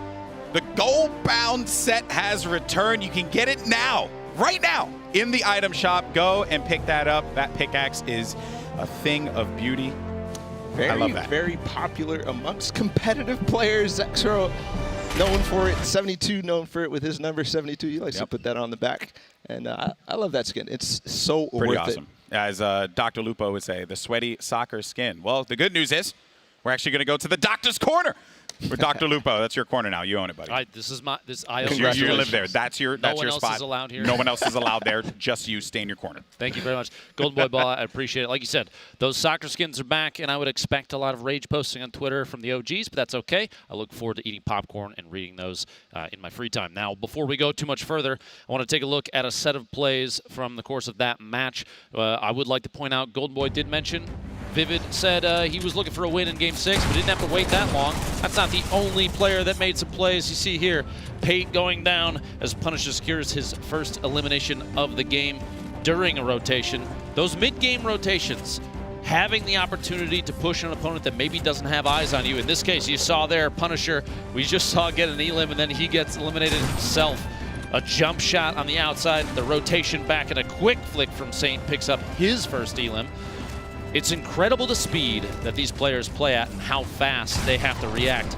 A player suddenly out of nowhere right in front of you does mean a second elim for Saint there. So he's gonna push in and try and go for his third, and boom, on the drop in, Saint reacts on the spot, gets the hit, gets the elim. Last but not least though, Schmecht, a quick window at it, and he's taking shots through. You can see just trying to secure everything he can, but like I said, the reaction speed. Funk Bomb, he didn't see it coming. He just reading these plays on the spot from these players. The reaction speed that they have, it's almost unparalleled. Zexro, one of the most aggressive players, and boom, like I said, out of nowhere, you've got enemies popping up left and right. And at a competitive level in Fortnite, you have to be on top of your game. The awareness is key. It's insanity. Now I'm going to throw back over to Cam and Monster. Gentlemen, enjoy the next game. This is crazy. Yeah. Thank you so very much, bro, Dr. Lupo. Awareness is key. We saw Vivid come in hot in that last game. Talk about a crazy finish. Absolutely crazy. I mean, that performance is going to jump him to this top of our standings, which we're going to get a look at right here, right now, to set us up going into the 5th match of the solos competition. We got one more after that, but Vivid, with the incredible performance last game, 13 elims, but now 9 points. Saf, who has been consistent all day, right behind with 8, and then Kaizui. Man. Kaizui was monstrous at the very end there, taking out the likes of, what was it, Tfue, J-Truth, some of the craziest, snappiest flicks we've ever seen. That 180 pump shot, it almost, like, I almost didn't see him turn around. It was so fast, and then boom. I want to know what sensitivity that guy plays with when this is all over. Sensitivity, DPI, all that, please. If you could just send it over to me, because I need to be doing stuff like that. Rounding out that back half, remember, top 20 is who is in the money, and we got some names on this list, Monster. I mean, it was a big game for Tfue. You saw him at the end game there. That's going to network from the point. That's why he's still in the same spot. So 13th is really good. He's just got to hold consistent. J-Truth we saw at the end there. That placement point's going to bump him up 5, and Base Soldier. That's a really good game. Yeah, the 3 elims and then the placement points, putting him right in there.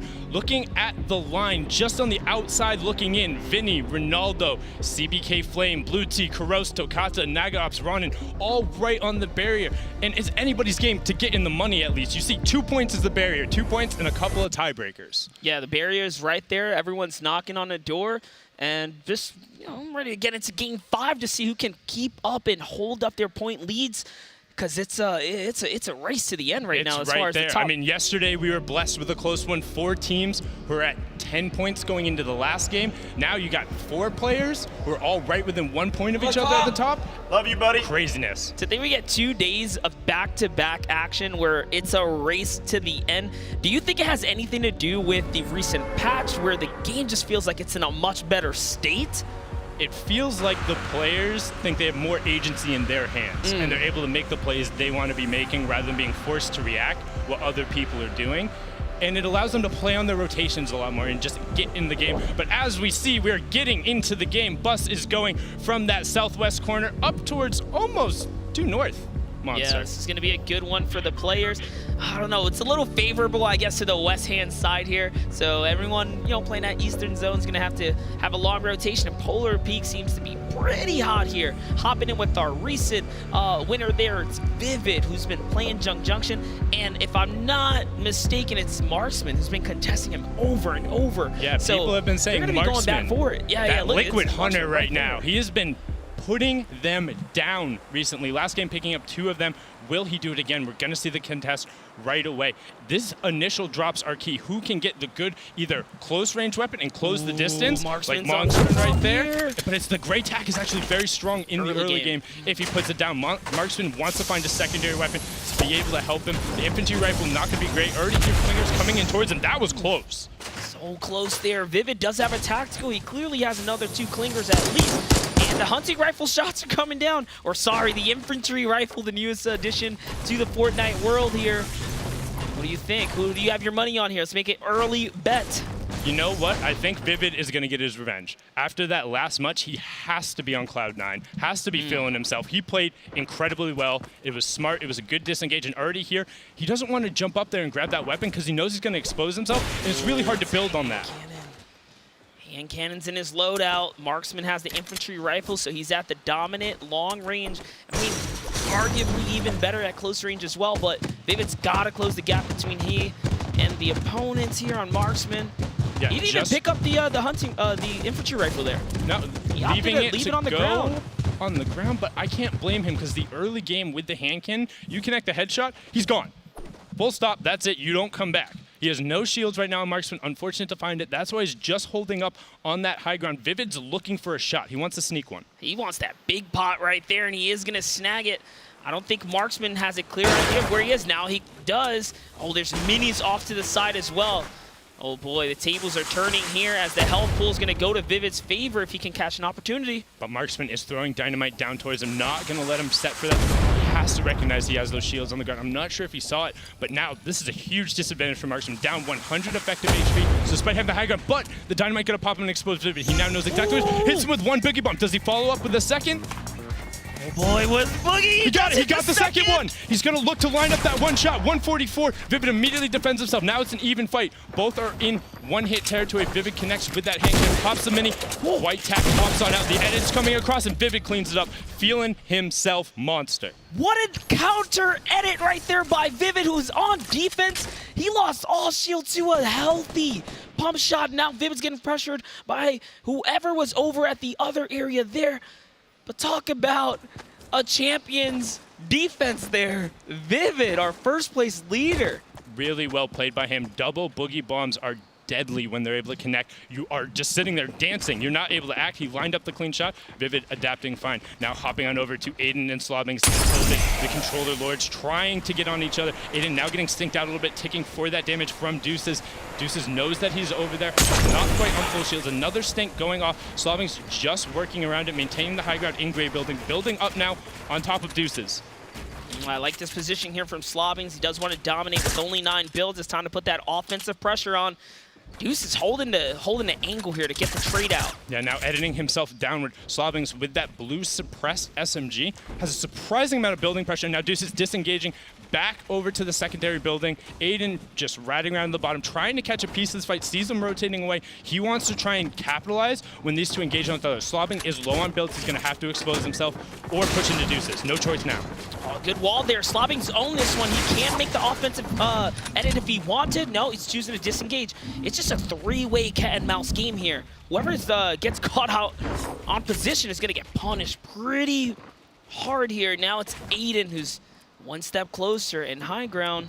Yeah, notice how they're all crouching around. Don't want to give too much audible information away, but they're also holding the right-hand advantages. That means you don't have to expose as much of your body, and that's the shot. First one goes down, and Aiden, right-hand advantage. We talked about it with the patient Slobbing there. Lines it up, swaps over to that blue suppressed SMG. You don't get a much better close-range loadout than that.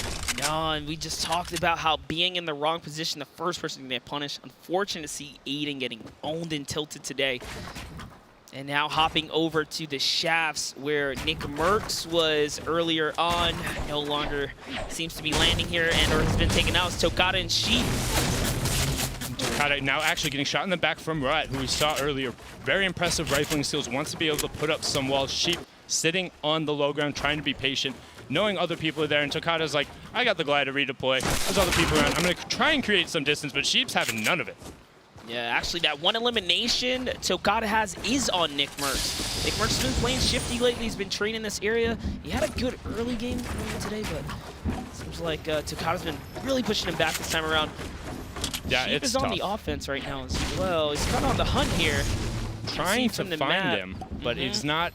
Takada's being very careful, staying on the low ground. Sheep has 3 boogie bombs, Monster. If he's able to land one, you can chain him, as we saw earlier, but he doesn't have a weapon that's necessarily going to provide him a lot of one-shot pressure, only relying right now on that great tack, because Takada is babysitting the pumps on the low ground. If we're being honest, if he lands this boogie, he's going to pretty much have to get really close. I'm talking smell your breath close with this tactical, because if he pelts him, he's going to cancel the boogie effect. Yeah, and he saw that green pump on the ground, and he's opting not to drop, so either he wants the positional advantage, or he's comfortable with the tack right now.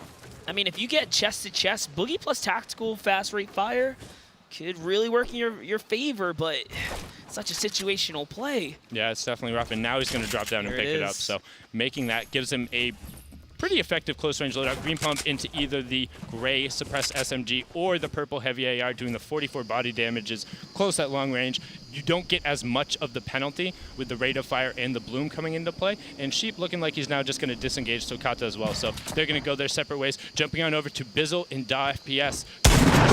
Here. Bizzle fires off the first shot, not going to connect.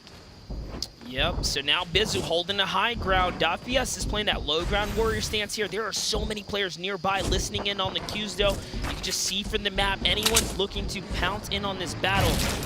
Bizzle keeping it textbook, not overcommitting. And just making sure he's giving himself enough space and keeping the high ground. But as you were saying, on the mini-map, there's about 5 or 6 players heading towards this location. That's why neither of these guys is committing. And they're also using secondary resources. It's not a wood going out there. So building with brick and metal, it's risky right now. They want to try and get away from this. Ladies and gentlemen, match 5, 78 people left. We're almost there. And Dafias throwing some best mates down. Let him know. A fortunate circle rotation. This is going to work in his favor. So for those of you guys just tuning in, we are in match 5 of the Secret Skirmish. Every single battle is going to be heavily weighed into the leaderboards because we have such a close, the race to #1 right now. There's so many people tied up at the top here. Bizzle's one of those looking to get himself a victory. All right, he's going with an early rotation, JDW. And look how cautious Bizzle is. He doesn't want to take a battle he doesn't have to. No, he's definitely trying to play safe and now controlling that legendary vending machine. Ooh, Launchpad for wood is so good, Monster. It's going to enable him. And it's also Launchpad for brick. He's got options. He really does. DFPS right there on the edge of the circle. What you're going to see now is they're going to try and set up shop right at the edge of this rotation, because as you see, tons of players have to go very far towards the edge of the circle, towards Fatal Fields. If you're able to gain dominance, gain high ground, and be able to look towards the rotation paths, it becomes very easy to then rifle down the opponents, perhaps get a chip, perhaps catch somebody else. But right now, Tom pressuring down on DFPS. Da making sure he defensive cones off. Tom editing back down. Da is directly underneath him. He's doing a really good job of following where he is, not losing track of him. I like what 72 is doing here. He's just holding ground, looking for the opportunity to just land on him with a big, healthy shot. He could have made the edit down, but he's just waiting for the perfect opportunity here. Yeah, it looks like he's trying to catch Da making a mistake, and that might have been it, getting a little bit of chip. Da recognizing where he is now, building with metal. Nice pressure there. For the counter. That's a big one right there. Loses more shield. 2 hits for 72 is going to connect there. Da trying to work forward. Love the cone play right there.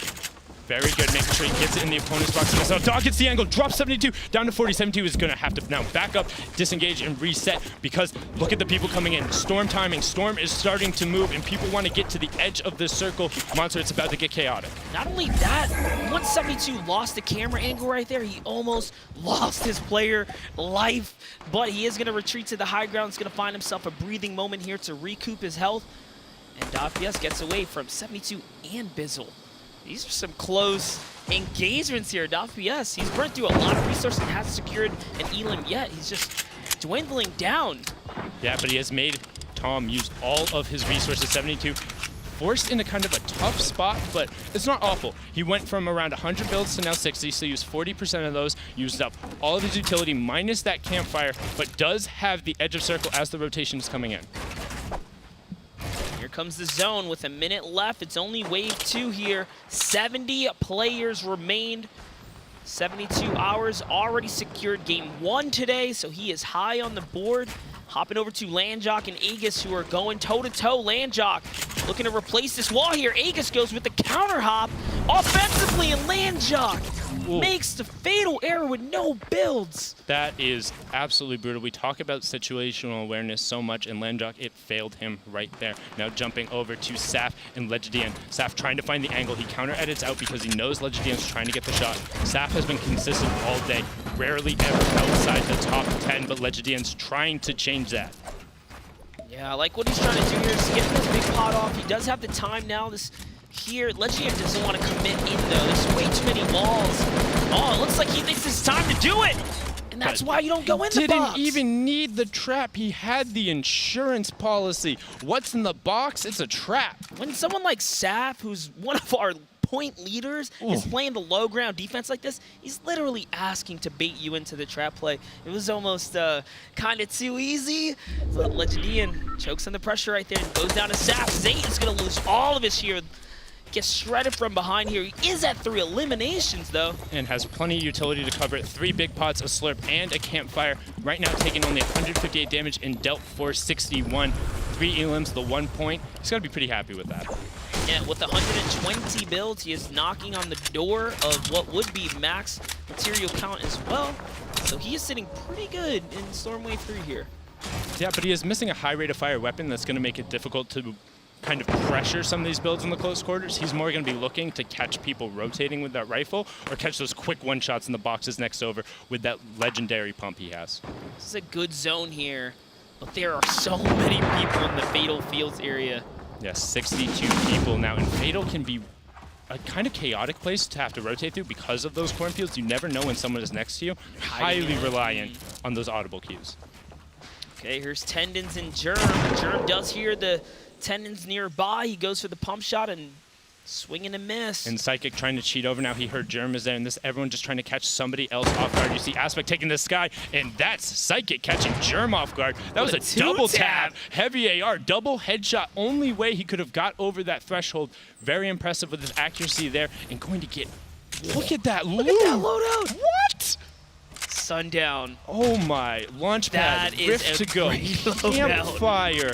Like blues across the board. You couldn't ask for more right now unless you want like maybe some shiny weapons, but I mean, this is good. Yeah, all he really needs is, you know, a little bit of a better pump upgrade, but he still has the blue, which does the 100 damage to the body, 200 to the head, so has the one-shot threshold, but you have to be perfect. They just caught Sheep on the rotation at the red barn. Sheep actually had no shield. I wanted to talk in this earlier. We're talking about players hiding in those corn stalks. Literally, Sheep was right there. Right next to him, and sometimes all it takes is just a quick edit, and players are now getting used to the fact that they'll do anything. Like, we saw somebody hiding under a staircase yesterday. We've seen people hiding around corners. We've seen people sitting in boxes right next to it, pretending to fire, and then turning around and editing it. Players are taking whatever trick, whatever advantage they can get and trying to exploit it, and that's what you have to do. Like what Zayt's doing here, looking to max out these materials. He is so close to weak players. The first player to push this guy right here with 200 health pool is going to get punished. Absolutely, and he's sitting on so much more utility. He can afford to trade it out, both with the Siphon mechanics he gets from eliminating, sitting on floor, needs 1 more for a point. Tied with Naga Ops currently as our leader for elims. Nistic just behind him with 3. Nobody else quite in the point range. 1 elim is all Zayt needs to get another point in this elimination format. He's sitting at a big board. It's Blind and Aspect going toe-to-toe. Zayt is listening into all of this here. He knows it's going on directly below him. Doesn't want to take a part of it right now, but hopes to catch somebody rotating away. He has a really long rotation to make out in the open, so might be looking for recycled utility, has no mobility options himself. In case you're just joining us, guys, we're gathered together at the Fortnite Secret Skirmish. We're currently in the solo portion, Game 5. Yesterday was all duos. Today we have solo action. Let's take a look at these mid-game highlights here with Bala so you can keep you guys up to date. monster. And here we have Jake Cuddy versus JDW, and this is such a nice play from JDW. See how Jake Cuddy goes into the box and he immediately places the stairs and gets that trap elim there. That's going to be his first one. He's going to go on to try for more. But next, Patek versus Outlet. Another really nice play and a fortunate events for him. The stair edit there was so amazing by Patek, so quick and clean. And then we have Naga Ops, who is somewhere in our standings high up. He's going to take out Overpeak from far. He's off on a run. We're going to take a look at that possibly in the post game as well, as there are stuff that goes on. But here's Saf. Lead as Legedian jumps in, and another trap play. Everybody with their traps getting such nice elims there. We're going to see the standings are starting to shake up. Thank you, Bala. We do appreciate the catch-up for everyone just tuning in here. We're halfway through this lobby. Fulmer's under pressure now. Saf, one of our leaders in the points here, just holding down that turbo. He is averaging 3.2 eliminations per game. He hasn't won a game without them. And not only that, he's averaging 9th place overall. So he's averaging a top 10 finish. He's averaging a point a game, not only from elims, but from placements. And that's consistency defined. He won yesterday, and now here he is in the solos, looking to catch players on the rotation. He's right on the edge of the circle, trying to gatekeep, aka keeping the players outside the circle from rotating to safety, thus putting them under pressure from taking storm damage. And what this allows him to do is have a prime position and able to catch them rotating, because you know where they have to walk, Monster. Yes, he does. He has that high, keen awareness of his surroundings, his K-Unit clarity. And another battle, Fulmer sees a small opportunity to get on the offense, and there it is. He's pressuring down K-Un. Clarity picking up on the cues from Fulmer's shots, and now his Clarity's getting pressure from 2 angles. Yeah, someone else joining in from the side as well, and this is what happens when you're the last one in. You become an easy target, but Clarity is the one who capitalizes, not getting any of the loot for that, but a really aggressive, calculated push from the Storm, making sure he was the one to get that elim. He's thinking about it. Yeah, now somebody trying to drop down on him. He's trying to defend. He was thinking about, is it worth? That was Fulmer who wanted a piece of it, but Saf's going to be able to go. What is that? Woo! Saf pushes across, jump, 180. If he didn't get the siphon, he would have been eliminated immediately before because he's below the 50 HP. 36 is going to keep him alive, and that gives him a point. So now back up to that average point from there. That's going to push him into tied with Vivid, and on tiebreaker, he's actually going to be above him coming through it. That's incredible right now. He is going for it here. I can't believe he just made the most aggressive counter push right there. That was absolutely incredible. And now he's going to be able to replenish up on all of Fulmer's loot. We know Fulmer to be a defensive, slow, methodical player, one of our highest placement as far as pop-up performances go in the past. Look, Saf is back in the game right now. Absolutely incredible right there. And then Clarity had opted to disengage. Saf heard that, and then you see recycled utility. When people use a Rift to go, or they use a Launchpad late game, everyone hears that audio cue, and then they run for it. They're like, I get free utility, I can go get that real quick. And then Saf, now, safe zone, middle next circle, got the elim, and he's going to heal up to 125 effective HP, even 100 if he wants to use the campfire. So you are watching incredibly calculated young legend who dominated duos yesterday, trying to desperately repeat that clutch performance and put himself back in first place. Even broke. Oh my gosh. So do you want to break that down? No, you got it, dude. That's all you. Go ahead. Listen, Saf is being calculated with every single decision. He is losing. The reason he break the campfire, it gives off a smoke signal. It gives off a cue to the area. Every piece of information matters in the highest competitive levels of Fortnite. There's 100 different ways we could break down off a campfire play here. Yep, and now Naga Ops jumping over on 4 elims. Our current elim leader who is left in the match. One more will give him an additional point. 2 points will put him in the money, in that top 20 situation. That's what the players are fighting for. And now look at that, trying to find whatever shots he can with that legendary suppressed AR, catching people who are rotating. He has to leave pretty early on. He's at the backside of the circle, but he's looking like he's going to try and find people rotating, and there's a lot nearby. And this big elimination right here, because this is worth a point in this game format here. This next elimination will be his 5th, and then he will be so close to the big bonus. This is a big rotation here. He is looking for players. That's Whites. Makes the edit. The Storm unfortunately takes him out there, but it's a Rift to go. He catches it. Yeah, and look at all the players in the sky. That's what we talk about, recycled utility. You see that Storm Surge warning go away. That means players are being eliminated. We're now down to 30 players left. And look at those poach. Bizzle, Schmecht, Persecute, Clarity, Naga. Some opting to drop down to try and get a piece of the action on the low ground. They want Elim, they want points. Trying to fall down on ultimate high is Naga Ops. But you see all of the tarps being built, players covering themselves from above and below, trying to not get picked when they're rotating. Naga dropping down on that middle tarp, metal out, 57 structures left. Notice how quickly he burns through this in favor of safety. He also chose to not use floorboards there because he knew a player was below him. Just those little opportunities to save up materials here. Naga's on the offense. That's a big hit right there. 66, there's another player below him. He's looking for blood here. Is he going to be able to find it? Here comes a low-level disengage now, and there's going to be a player right over to his right. Really be able to find the shop, now being pressured from above. Look at these diagonal tarps, making sure you're building out next to you, then covering your sides, editing forward. This is Bowman now on the low ground, sitting on 6 Elims, picks up Armand. Will he be able to get the 7th for a point and then activate Big Bonus, trying to drop down the play on the loop. 100 shot, does not pick it up, gets eliminated by Tfue. Going in, 10 players left. Everyone just got a placement point. Mateos drops down, Saf knocking its builds out from underneath him. This is Chaos. Tfue now 4 Elims. 8 players left, looking to find one more, getting those 2 points to catapult himself further into that top 20 after the last game. He's almost there, now out of builds, reliant on finding Elims or cleaning up other resources. Kuros on that low ground. Blue Tea trying to pick up the Elim from the Siphon. Bizzle ends up living in the storm. Tfue on the low ground with Kuros. Kuros ends up going down to the storm. Bizzle ultimate high. 1v1 Bizzle versus Tfue here. Tfue's just looking for the peak. He has no materials, didn't even go for the ultimate high. farm there. Bizzle is now getting dropped on. They cue the trap, not going to be able to find it yet. Still 3 players remaining. Tfue second there, ultimate I low. thought it was only 1 player, but it's not. No, he was sitting all the way up. He had popped the rip, and he was just hanging out above. Tfue trying to knock down the structures. Builds are beginning to fall. Will he catch it? Tfue goes down to Bizzle. Bizzle cleans it up with the pump into the SMG, and that is it. 3 Elims into the Victory Royale. Incredible performance coming out from him. He has to be happy. That's going to catapult him right into the conversation for the last game. What an incredible finish by Bizzle. One of our favorites to watch from the start of this entire solo series, coming in hot. Here are the final moments. It was actually Flossin who came overhead from the dive down.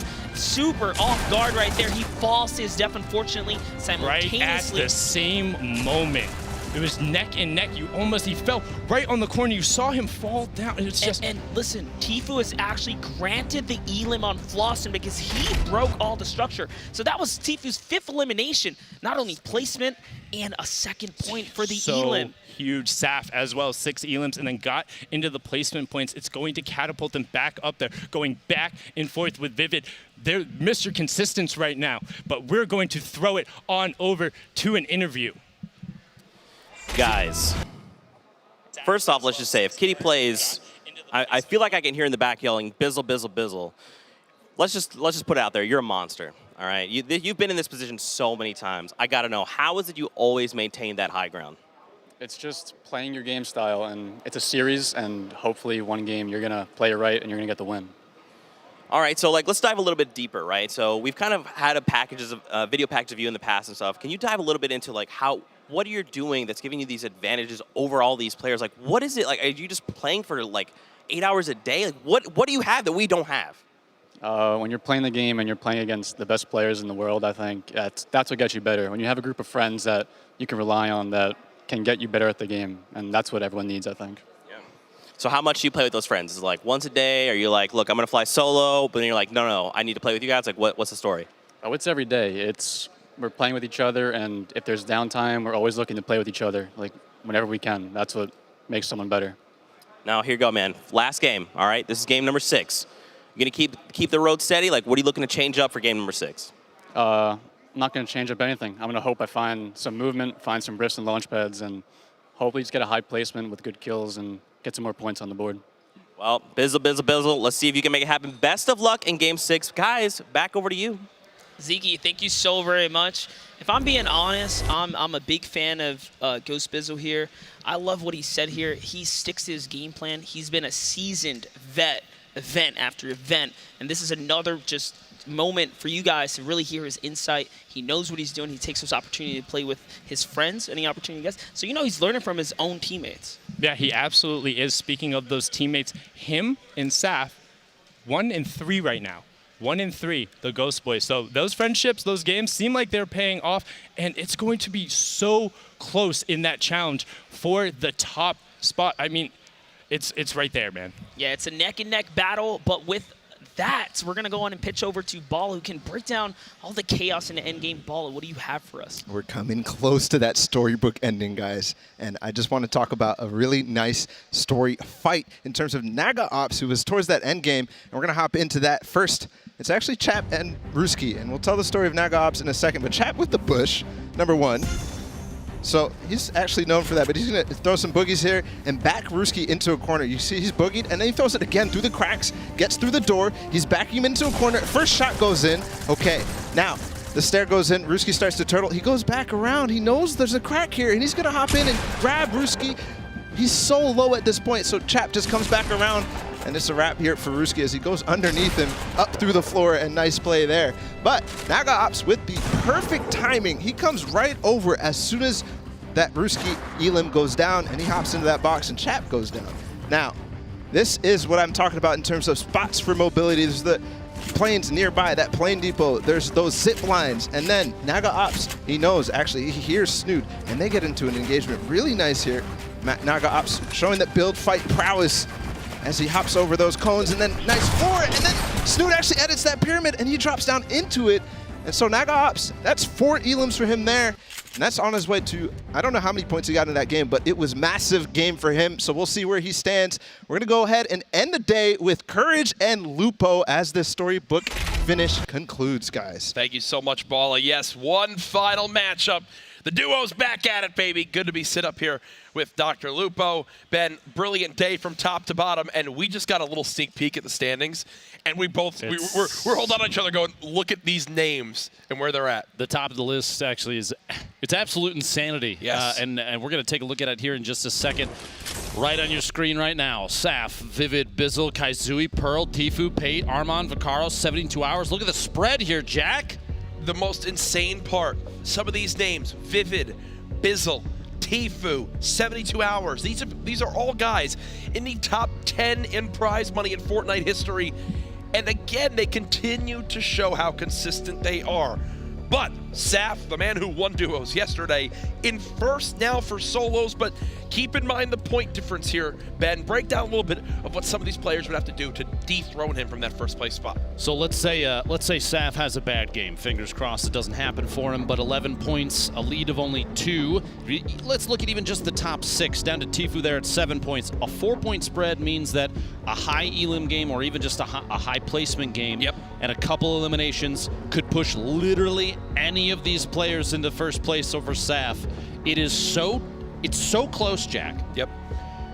That striking distance, it's a thing for everybody. Absolutely. Even all the way down to Vaccaro's 5 points. A 7 elim victory royale game would put him at a tie in terms of points, and that's so close that it really is anybody's first place to grab. Oh, 100%. And think, just in the last 2 days, we've seen multiple 9-point performances where players are dropping 10 elims with the victory royale. Here's the rest of the standings through the top 20. You see Zexro in there at 16th, Blind at the 15th spot, Ghoul there at 13th. But either way, the players are ready. They begin to load on up. The Secret Skirmish going into our final game. What a performance it's been so far from these players. Either way, though, a fantastic event from top to bottom. I can confidently say that I think these are the best competitive settings in regards to the meta of the game, in regards to the updates that have been made that we have played yet in Fortnite history. Now, we want to take a look for just a second at your current leader, Saf. He won the duos yesterday with his partner, and today he's established first place dominance thus far. We're 5 games deep, Jack. We have 1 left, and look at this. 3,243 total damage dealt with a fraction of that. 586 total damage taken.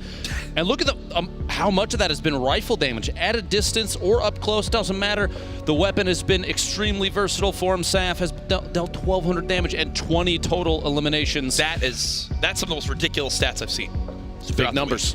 3,200 damage dealt with, again, as you mentioned, a fraction. About 1/6 of that in damage taken. I mean, yeah, sure, you'd expect something if the guy's in first place, but still, either way, a testament to how good he is. If you're wondering how you can wind up getting involved in any of these events. Remember, a lot of these guys came from qualifying online, playing through the pop-ups, making some noise in these online qualifiers. It is insane. One of the players right now in the top 10, one of the biggest names out there for Fortnite, it is Tfue on the floor. Hey guys, yes, I am here with the one, the only Tfue. Welcome. Congratulations, you're doing very, very well. You haven't won yet, but you were definitely within range, 7th placement. So we did see you pull up today in a rather nice vehicle. It was beautiful. Can you tell us a little bit about that? Yeah, I mean, people are saying that I pulled up in a Lambo, but really I pulled up on a bird. You know, I just scooped one off the sidewalk and skirted over to the event. And, you know, I'm doing all right. I got 2nd place last game, so it wasn't too bad. I got 5 kills. Hopefully I get, you know, a couple more points, you know, climb up the ranking a little bit, but I'm not doing too bad, you know. So what has been your strategy in these past few games to be so consistent? We're constantly seeing you in those last zones, and then last game, Bizzle taking away that victory royale, but excellent performance. What's your strategy? My strategy, stay out of planes. Every single time I've been in a plane, I just get lasered, either from somebody on the ground or like somebody in another plane. So I'm just staying out of planes completely, and then I'm shooting every plane. So I'm sorry, guys. Yeah, we saw your teammate Cloaksy get, I think, 2 or 3 snipes out of planes that game too. So planes are definitely the focus today. A lot of people wanting to land on them, but now being punished for it. So moving into this next game, last game, are you going to be aggressive, go for those eliminations, or hope to get them in the end zone? I'm just going to play end zone, hopefully get the safe zone. If I don't have movement, yeah, I'll probably just rushing people. That sounds great. Well, thank you so much for talking to me today, Turner. I really appreciate it. And back to you guys at the desk. Tfue, he's learned so much from watching me play on my stream. Great to see him excelling here today. I think everybody has, Jack, as far as eating burritos goes. But today we're here talking about competitive Fortnite. We want to make sure that we have a focus on exactly what's going down here. We have a ton of prize money in the line. We have 1 game remaining, and the roster of players here today is absolute. It's insanity. Yep. It's absolute insanity, Jack. It most certainly is. Now, as we get ready for this final lobby to load on up, I do believe we have Sundown over there to give us a little peek at some of the things he's taken note of today. We're going to check out some of the elims that we missed from that last match, starting with Sofa. We're taking it back from you, Sundown. I don't want to hear it. I took it back from you. We have a temporary little lapse there, Sundown. We'll get back to you here in 1 second. Our apologies about that. I think the crowd really wanted to hear more about Courage's burrito eating. I think the production team was laughing at what you had just said and missed the cue for the analyst segment there. But either way, though, you know, looking at it today, and one big point that really played out was when you think of the winner skirmish, how big the Stormwings were in the gameplay. To now hear from Tfue today, his game plan is the opposite of what other people were doing. It just shows how much they've been weakened. I think 7.4 really changed the way a lot of these players are playing. You have people opting against Stormwings. You have people using bushes, and I'm going to be very, very frank with you. I don't think we've seen that at all until this, ever. And just the way that play styles have adapted, and that's why these guys, you know, these players are at the top of the game. That's why they're on they're out here at Secret Skirmish. That's why they're competing for so much prize 100%. Money. And like you said earlier, if you're at home and you want an opportunity to come after this, make sure you're playing on those pop-up cups. Make sure you're putting up excellent numbers. Every single point matters. Don't forget that. All right. Anybody could be here, Jack. Anybody can most certainly be here. Even us in the caster desk, it appears. But I believe this time, Sundown. Are you there? Can you hear us? I can hear you. I can hear you. There it is. I'm allowed to keep it this time, or are you taking it back? Are you sure? Please, take it. Good? Take okay, awesome. So we're going to catch you up on some of the elims that we missed from that last match, starting with Sofa, picking up 2 clutch elims early on and then being able to transition it into a solid mid-game. Let's roll it.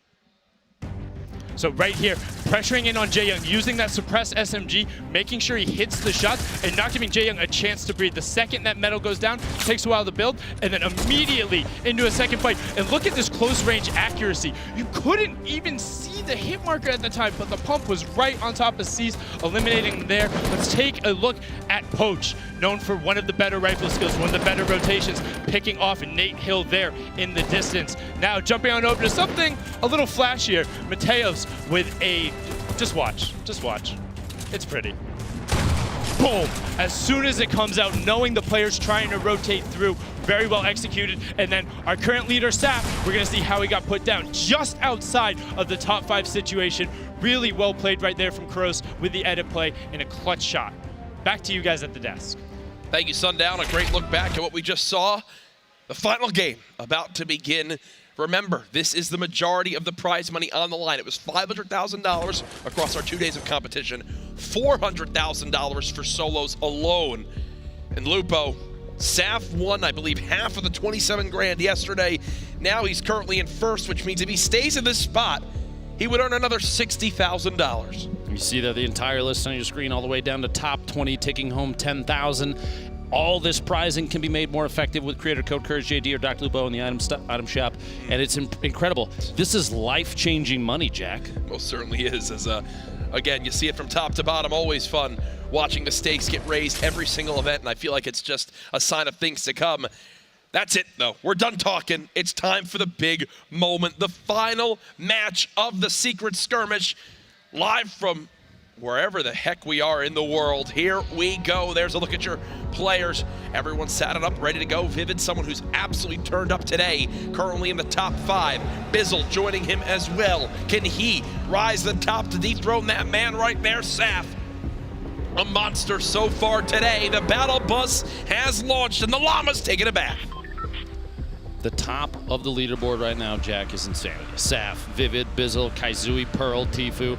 Even beyond that, you have Peyton, everybody else. The list, everyone's very close. Yep. 15 seconds until this battle bus is finished deploying everyone from it, and it is a northeast to southwest, straight over Frosty Flights. I'd expect to see a lot of the guys from FaZe drop down there. Looks like the block may be a slightly populated area. Wailing Woods, a pretty even spread. Even Retail's getting some action at a Dusty Divot. Everywhere is worthwhile, Jack. Where would you drop Where would last I game? drop? Well, final game, here's what I would do. Right, I would go ahead and land down in Westworld, south side of the map, win my one-on-one engagement there. I would then rotate towards the rifts, take the rift towards the plains. I would use the plains to get in the middle of a safe zone, and I would telepathically read where the zone's gonna go next. As I rotate towards the next zone, I would then prepare and take note of who's being eliminated in the feed, thus taking advantage of who I know is weak. When I take advantage of who I know is weak, I get my elims, get into big bonus, drop 25 elims, win the game, and then Ariana Grande meets me, and we go to a dinner for 2. Interesting. We will have to see how things play out. Maybe the next time you're in one of these events, Jack. But until then, you're stuck behind the desk with me. We're going to watch actual professional players play the game how they want to play it. Well, let's go, my friend. I love you, man. Saf, off the break. He's going to go ahead and claim the chest right in the middle of the water here and look for any bit of materials he can get. And one of my favorite items to get right away in a match is the epic or legendary rarity pump shotgun. For me, it's like when I have that tool at my disposal, I just know whatever encounter I get in, that can be used to flip any bad scenario into something that's winnable, right? One good shot can save a game with that pump shotgun. Well, when Fortnite decides to add an epic level pizza to the game, I'll have to ask you what your go-to first item is. Pepperoni. See if it changes. But until then, Marksman, Vivid, a 1v1 we've seen that feels like every single game. We're going to see how things play out this time around up here in Junk Junction. There's still a sniper rifle back there on top of one of the junk piles. We'll see if somebody goes for that. Marksman rocking a pair of common ARs, 7 minis. Looks like he popped a slurp, so he's going to be topped off here in just a second. And him and Vivid have had so many battles here today. Each of them has taken the other down at some point, but here's the big difference in this fight. Vivid, 0 shields. Marksman sitting pretty at almost 200 health. He's got a major advantage for this one. Could come back to bite Vivid. Again, someone in our top 5 looking to potentially dethrone Saf. Would not surprise me if he went in big on this one. You see the arsenal there. A heavy sniper rifle this early in the game means very aggressive pushes are that's possible. Regardless of the surfaces that Marksman may put up, that thing's going to go through no matter what, which means a push is available for him, but it looks like he might be backing out here. I feel like if Vivid is paying very close attention and really thinking on his feet here, a 0 shield push, probably not the best idea, but he is going to try and gather up as much material as possible just in case maybe Marksman makes a move on him. Vivid just continuing to bounce around, not wanting to get too involved. Remember, Vivid in our top 10, another player in our top 10, Kaizui. We'll take a look at how things are starting off for him in this game. It seems like he was in an early fight. Uh-oh, but down to just 57 HP. He wants Rowe the quick edit, and he does get caught off guard. Rowe takes our 4th place player, Kaizui, out of the final match. I hate to see it. Vivid still down here. Up here, technically Junk Junction does have a player rotating into who is southwest that he probably has no idea exists just yet. And we have a minute left until this first circle closes.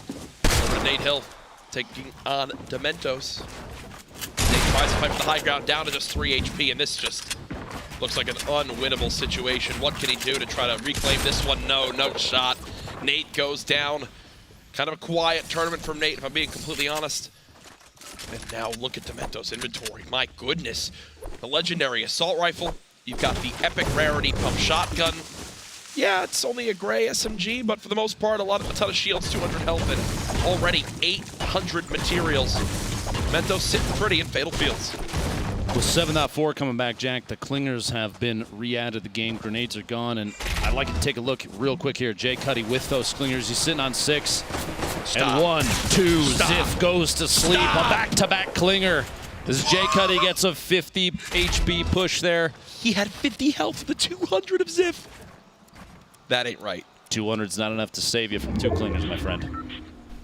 Someone call up the Giants. We found their new QB. As we'll go ahead and see McDonald now. A little bit over 100 health.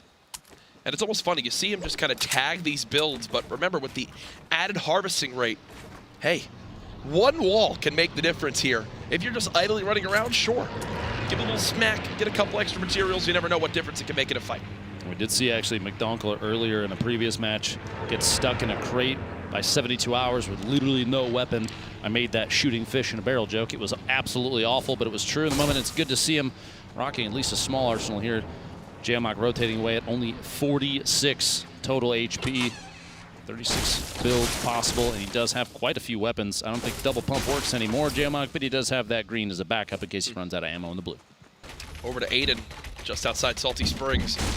You notice he's kind of playing passively because guess what? There's 3 players in this one building. Many people call this grandmas. As Aiden's just sitting still, listening to the movement going on around him. It's Ronan now pushing towards the high ground. Dopai there as well. Ronan with the slurp ticking. More than happy to just let this roll, not needing to get in any engagement. Wants this slurp to get as much use out of it as possible before he goes and fights an opponent in there. I was going to say, with only 3 builds to his name, rotating away at this point, regardless of the shield and HP advantage, obviously he doesn't know, but just making a move for more materials, probably the best call in this situation. You do not have to get aggressive for eliminations early, and with like right here, Dobai with a pyramid edit, he's able to watch out just in case he wants to see if somebody's pushing in. He's going to reset this pyramid on the way down, knock the floor out. So he's dealt 95 damage. One thing to point out, Aiden, here's the thing, Aiden has not moved. Aiden is literally not moving. So Dopai might not realize that Aiden is still in this building just above him. Look at Aiden. Yes, he's spinning around, but he's not making any footstep noise. Dopai could walk right on up here, and Aiden can catch him off guard with one clean pump shot. I think he's going for it. There it is. The pump comes in. Dopai now panic building. Aiden's plan has worked to perfection. You can tell he's used this so many times in Tilted Towers. Now bringing the strategy over to Grandma's just outside Salty. Dopai caught in a bathroom. That's not a fun spot to be in as he is just trying to stay alive. Aiden putting the pressure on. You gotta think the end's near, Lupo. Right now, Aiden just looking for any opportunity, going for potentially a wall replace. I have a feeling Aiden's trying to burn out any materials Dopai may have left at this point, but Aiden sitting on only 6 small rounds, and that's almost all he's got left. And Dopai now going. Dopai. That was Dopai's last build. Is. That was Dopai's last build. That's why he did that. He had no other option but to bring the fight to him. Sorry to cut you off there, Ben. I was trying to make sure I got that the info our director gave to us just as that went on. That's why he made that decision to just go for it in the final moment. Just a little bit of ammunition left, but Aiden comes out on top. A single Elim, 32 builds now. 78 HP remaining. We'll have to see if he finds a bead on Ronan here in a second. He does see him pop out just around the tree. The build begins, and Aiden's playing a little defensively here. He doesn't want to give Ronan an opportunity to get up above. Push down, you see him backing down the ramp, just waiting, biding his time. Slight aggression, just the right time, the opportunity he needs to push on Ronan, and he's going for it. The pyramid to block, and he rotates on the outside to jump out as a defensive mechanism in case Ronan tries to pyramid the ramp up on his own, and Aiden drops down. 102 to the back, and he might have Ronan on the ropes here. Gets pyramided his own, tries to go for the edit on his own ramp, and barely misses it. He's got no builds. Ronan's on top at this point. We'll have to see if Aiden sneak his way out, make it away, and go for a reset here. Or is Aiden going to keep applying pressure? 28 HP, it would be very, very aggressive of him, but we've seen it in the past. We've seen it a number of times. The shot, he just barely misses it. Aiden's still alive. Neither player taking any damage from that engagement. Reset after reset, Jack, and Ronan's still on top. You see him taking just a moment, popping that full shield. He's going for the long one, and he gets it off. 75 shield, 97 HP. He's sitting in an absolutely dominant position. 8 builds, though. It might not be enough, but Aiden is completely out. He's got to rotate, gets caught off guard by Ronan from above.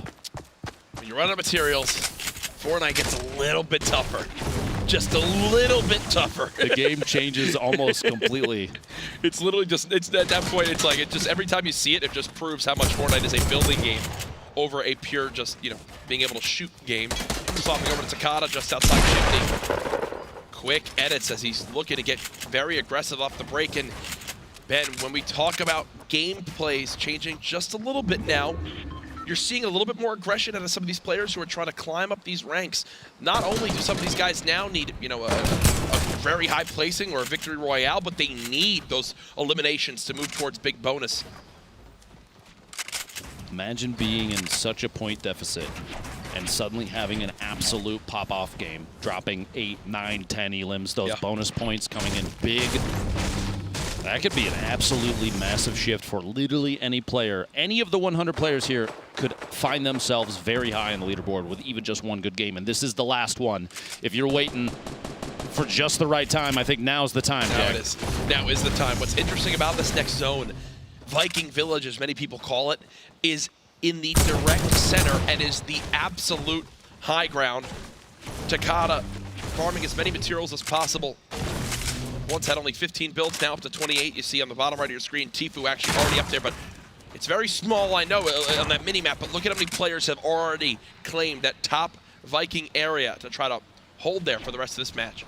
In the middle of that fight, Takada, while he's taking shots, you saw him kind of jumping and flicking backwards to see if there was anyone behind him that was going to take a shot. He knew he was in a pinch situation, especially because just by taking shots, even that one right there, he does kind of signal to everybody around that he's, you know, he's out here. He's ready to take some shots, but he's going to get shot at himself. Takada now stuck in the storm. The Siren, any shield he can pop off here.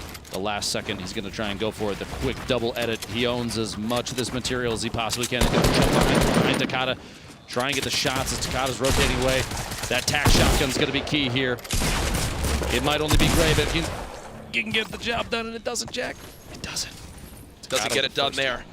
Takada able to earn that elimination. Still over 170 HP, but the zone ticking for 1 right now. 3 campfires, though, Lupo. Shouldn't be too big of a deal with this damage he's taken. On top of that, he's got the mobility of the redeploy. He's got a launch pad. He might be deep outside the zone, Jack, but he's got the ability to move in, and he can keep himself alive with ease. He just has to worry about getting gatekeeped on the way in. We'll have to see if that happens or not. Meanwhile, Snobby Shores, maybe one of the less visited POIs during this event here at Secret Skirmish, but right now Fulmer, 2 eliminations to his name already. A number of players still out here with him. We'll have to see how many of these surfaces he's about to take ownership of. You see a lot of players knocking these down as low as possible, sometimes even finishing them and replacing quickly, just because ownership of even one surface can mean the difference between a player pushing in on you inside a house and you keeping them at bay. Electing to hold on to some of these explosives over picking up the likes of the hand cannon, but now sees a suppressed sniper and decides, hey, this is a tool I want to have to maybe catch a player off guard with a quick headshot. See if he can catch Vivid on rotation here. Okay, he's boxed up. Right here at the edge of the zone. Fulmer, the dynamite, going for a big throw here. Knocks his own structure down, but it's not a big deal. Builds back up quickly. Sees that Vivid is going to rotate in. Build that little box on the right side of your screen there. Curious if he knows if Tom is on the inside of this building. He's got to hear him at this point. The jump and the sprint around in the bottom floor. Fulmer, an opportunity. If he picks up this elimination, Jack, that's 3. That would make his first point for this game. Yep. It's the last game. Might be time to go for those points, my friend. He is right on the edge of the zone. Devious now just above. What he doesn't know is how weak Devious is. So he's going to be getting pushed. Catch him off guard! Devious not hearing the footsteps. Beautifully played by Fulmer. And Ben, you mentioned it.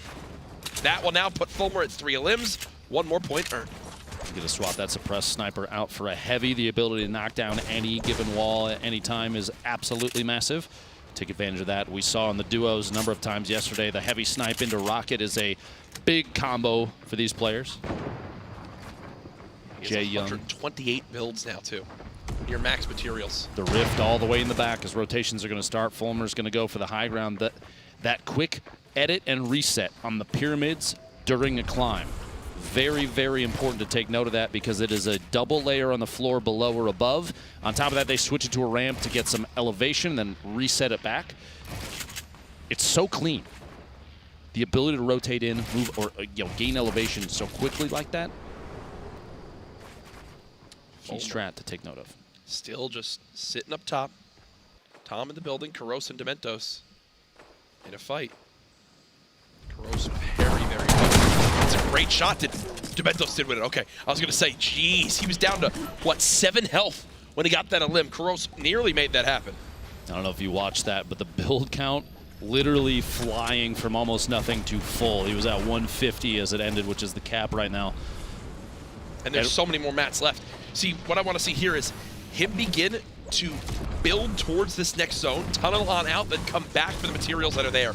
I think that's what he's going to do once he heals on up. But that's what, again, separates the differences in these players in these lower material modes. Well, now I should say with lower materials now across Fortnite, right? It's no longer a mode with lower materials. Now everyone's playing on it. Those pop-up cup rules are all over the place. You'll love to see it.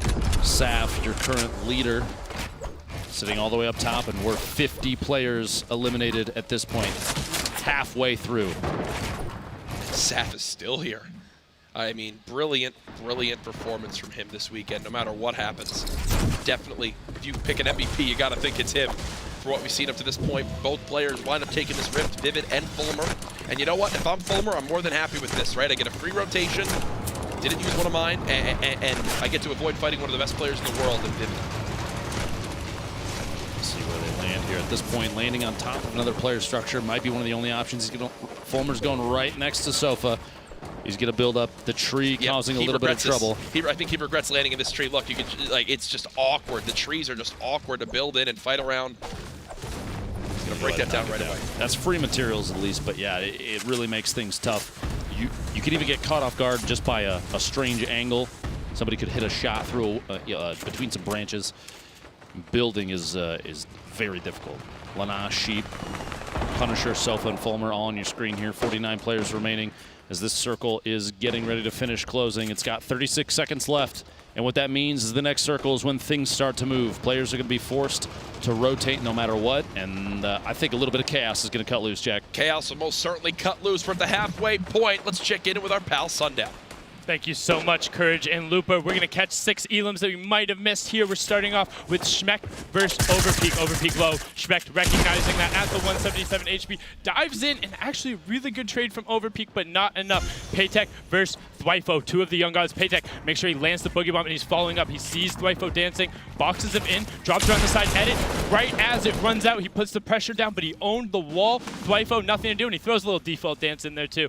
You talked about it, how his last game, Postek here, has a beat on him, but sometimes those nerves get to you. Those Rift to Goes down there, he's going to try and fall down to one, but you have to be conscious. You only had 13 HP. You can't fall that far. Just misses the Rift. Now into the battle of Tilted. Triggy able to get some good shots on Slavix. Slavix tries to rotate away from Deuces, but he's going to get picked off. Triggy then recognizing that's there. Deuces gets gifted a little bit of loot. They're both trying to close it out, but Deuces is going to make immediate use of that blue pump that he picks up. Going to drop down, edit the 150 shot, and he follows it back up with another 150 shot. Really well played from him. Now we're going to check out Cease, the only one earning a point. Places the ramp, and then the edit.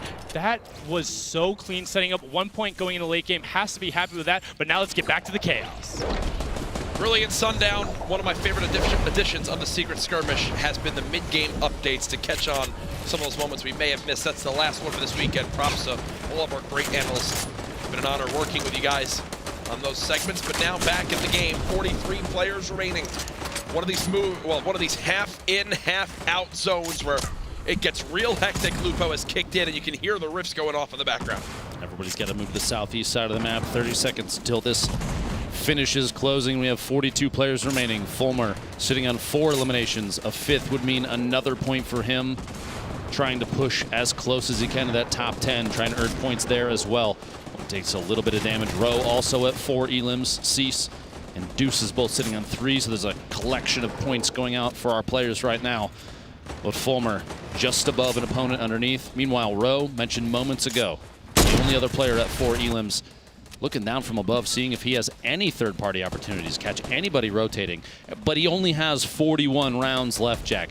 If he sees a chance to take a shot, it is not going to be one that is a toss-up. He's not going for anything lucky, my friend. He's going for a guarantee. Yep. Now, on top of that, he doesn't really have to worry about an up-close push. His swap weapon, that green suppress SMG, he has plenty of ammunition there. He's sitting on 300-plus rounds. That's not a big concern. It's the long-range game that's going to be a problem for him at this point.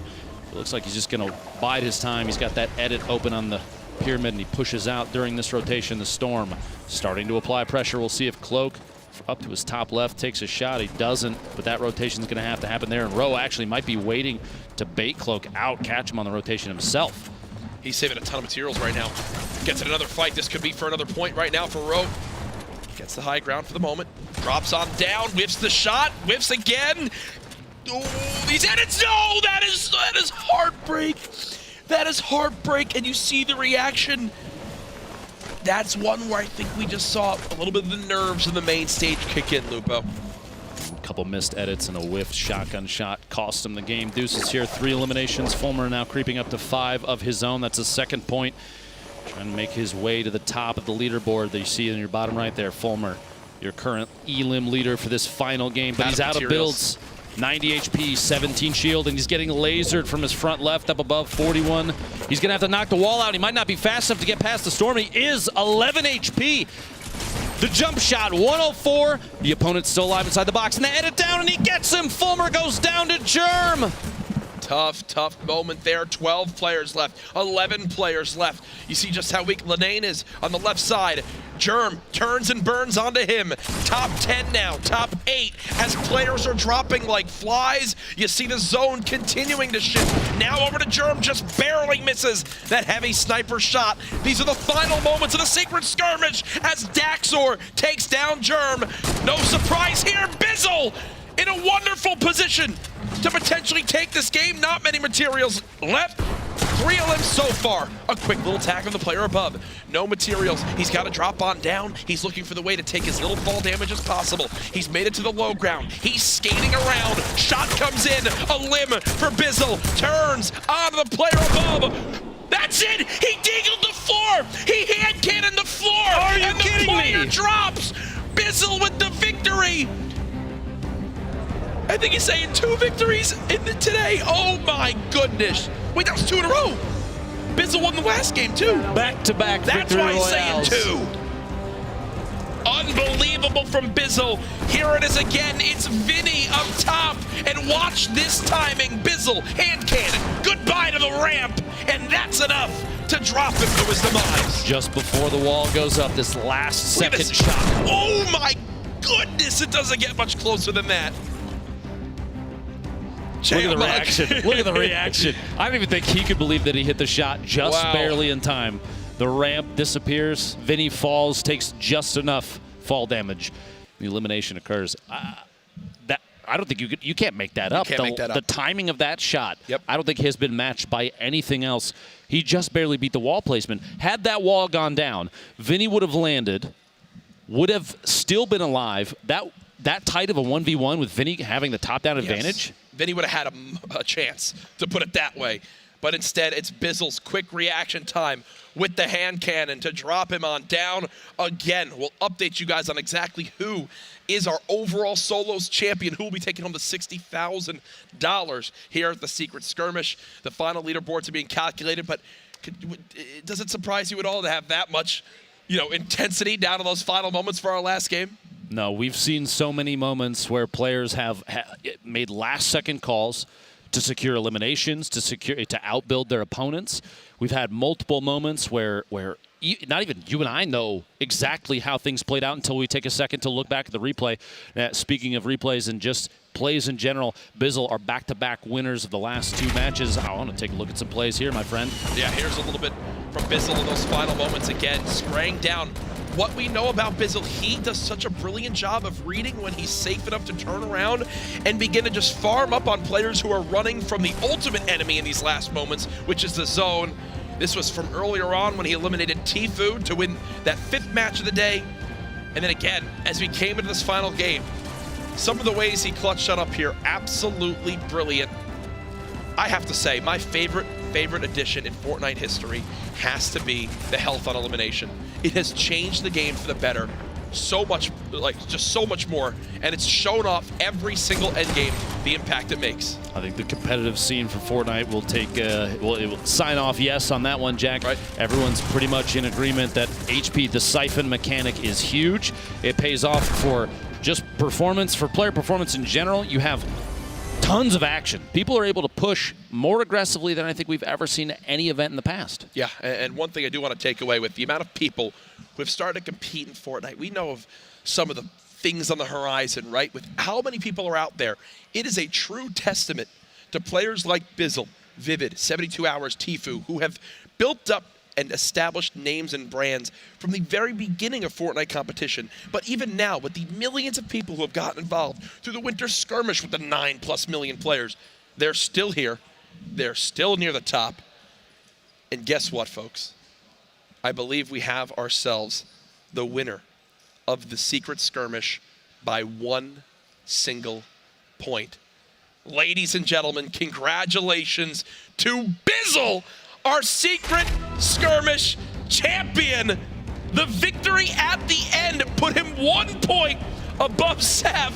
The man continues to do it, Lupo. It's absolutely unbelievable. Back-to-back victory royales, Game 5 and Game 6. We saw that package there. But you look at his performance over the course of the entire Secret Skirmish, every event before this that he's been at, it is undeniable that he is one of the best players that Fortnite has ever seen. Bizzle walking backstage. Congratulations again. You see Kitty there, ready for our final interview. Bizzle, talk about clutch. The man just rose from much, much lower on the leaderboards to 1st place. Kitty with the exclusive interview with our winner, Ghost Bizzle. Oh my God, I'm getting a little bit emotional, Bizzle. Congratulations, first of all, on winning the solos event of the Secret Skirmish, taking home $60,000. From playing together in the summer skirmishes together to seeing you finally take home a LAN event here. I'm so, so proud of you. How are you feeling right now? I don't really know. I didn't think I'd win. I thought Saf was going to have it, but I got 1 point above him, and I'm glad he got 2nd, but I don't know what to say. I'm pretty excited. It's my first. I know. First one. First from Bizzle. How does it feel to out-clutch your teammate, Saf? We saw his amazing plays yesterday, but after that deagle shot or hand cannon shot today, how does it feel? Like, just, wow.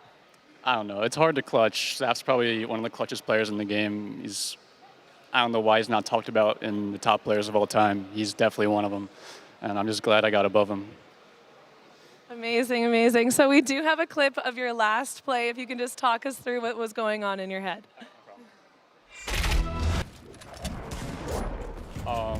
Right here I was super low on mats, and I was going for the wall replace, but I think I had 50 wood here. So I know I needed a kill, so I was always holding my pump out. I had the new pump shotgun out, so that does a lot of damage, and I went for a kill on this guy for an elimination.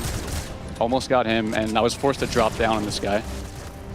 And he dropped eventually, and I think I got the kill on the guy chasing him.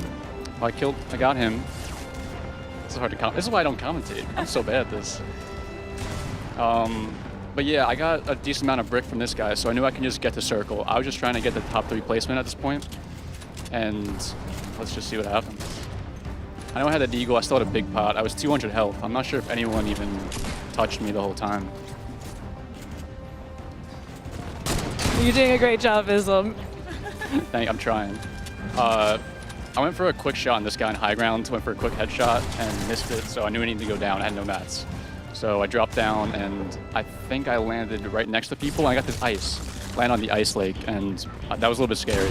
SMG out, sprayed that guy, and I deagled this guy's stare, and he died to fall damage. That was actually, I was screaming in the background. I think everybody in this entire center was screaming for you, Bizzle. Congratulations again on taking home the Secret Skirmish Solos event. First win ever. Congratulations. Thanks, guys. Awesome stuff. Congratulations again to Bizzle. Thank you, Kitty. Fantastic, fantastic performance. He said it himself, his first ever, major event victory. And it's got to feel good again in a solos format, proving he's right up there with the best in the world. You got to give it to him, too. A player like Bizzle has such class for going out of his way. He pointed out, he said Saf specifically should be regarded as one of the best players in Fortnite. And I think, I'm going to be honest with you, after a Secret Skirmish here, dominating the duos and then landing a second place potentially in solos. We'll have to take a look at the leaderboard here in just a second, but I'm pretty sure Bizzle doesn't have anything to worry about as far as Saf's notoriety goes, my friend. 100%. Bizzle, the man, just rose on up the ranks again. We'll take a look at our full standings to see how it all breaks on down, but what we know, Bizzle needed the victories, Bizzle needed points, and guess what? The final 2 games, he wins both. Here it is, 12 total points, $60,000, and the title of Secret Skirmish Solo Champion. Saf, my friend, brilliant job between yesterday and today. Vivid, he's had a couple off events as of late, but guess what? Right back up towards the top 3. Tfue, 7th place there. Honorable performance from him and a bunch of other up-and-coming players you see all around. Expect to see more of them in the days moving forward. It's good to see a list like this, too. You have, here's your top 20, by the way. 72 Hours, Blind, Zayt, Ghoul. Tons of names that we've seen a number of times. And like you said, multiple names that are kind of fresh to the scene as far as skirmish events go. It's great to see competitors from all over pop up and put on a good show for this. Absolutely brilliant event from top to bottom. Ben, final thoughts on the Secret Skirmish? I don't think I've ever seen players play with such accuracy and speed that we have here today. The changes, especially for turbo build, the mechanic changes, the damage change for the hand cannon paid off huge. It was huge for everybody, and I think it goes without saying the competitive Fortnite environment right now is probably currently at its peak. Yes, this update, absolutely without a doubt, in my opinion, this was the best event we've ever had in regards to the balance and health of the actual in-game and what was being played. And when it's the 100 best players in the world, you get awesome events, fantastic stuff from top to bottom. That does it for us too, Ben. Always a pleasure, my friend. Brilliant stuff to everyone in production as well. Great stuff to you all. Very, very clean show. You love to see it, but this is just a sign of things to come. That'll do it for us two to throw us out for the weekend. We've got Golden Boy and the rest of the crew on the floor. Thank you so much, Courage and Lupo. That's right. Congratulations to all the players here. Guys, give yourselves a round of applause. There you go. Enthusiasm. That's right. Anyway, congratulations to our duos winner. You got Saf and Ronaldo, and our solos winner, Bizzle. What a day it has been. Now, there are plenty more Fortnite announcements to come, so be on the lookout for all of the goodies. And I just want to say, on behalf of the production, the crew, everyone here who put in all this work, big thank you to everyone who tuned in to the Secret Skirmish. But that's going to do it for us. We'll see you next time on the Battle Bus.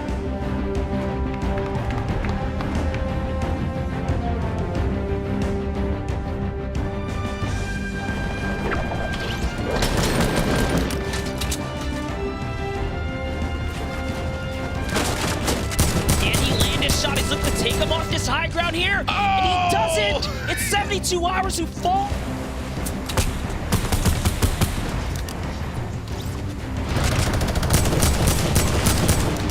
Lands a clean pump.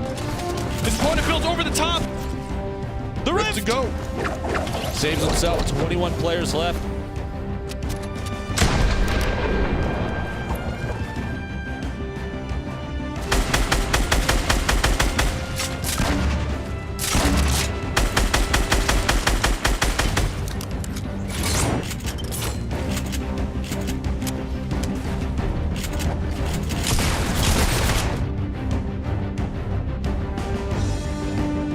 eliminated from this game. He doesn't have anything to heal with. He doesn't have any campfire. He has nothing to work with. Can he survive this fight? Oh, and he gets wiped out by Punisher.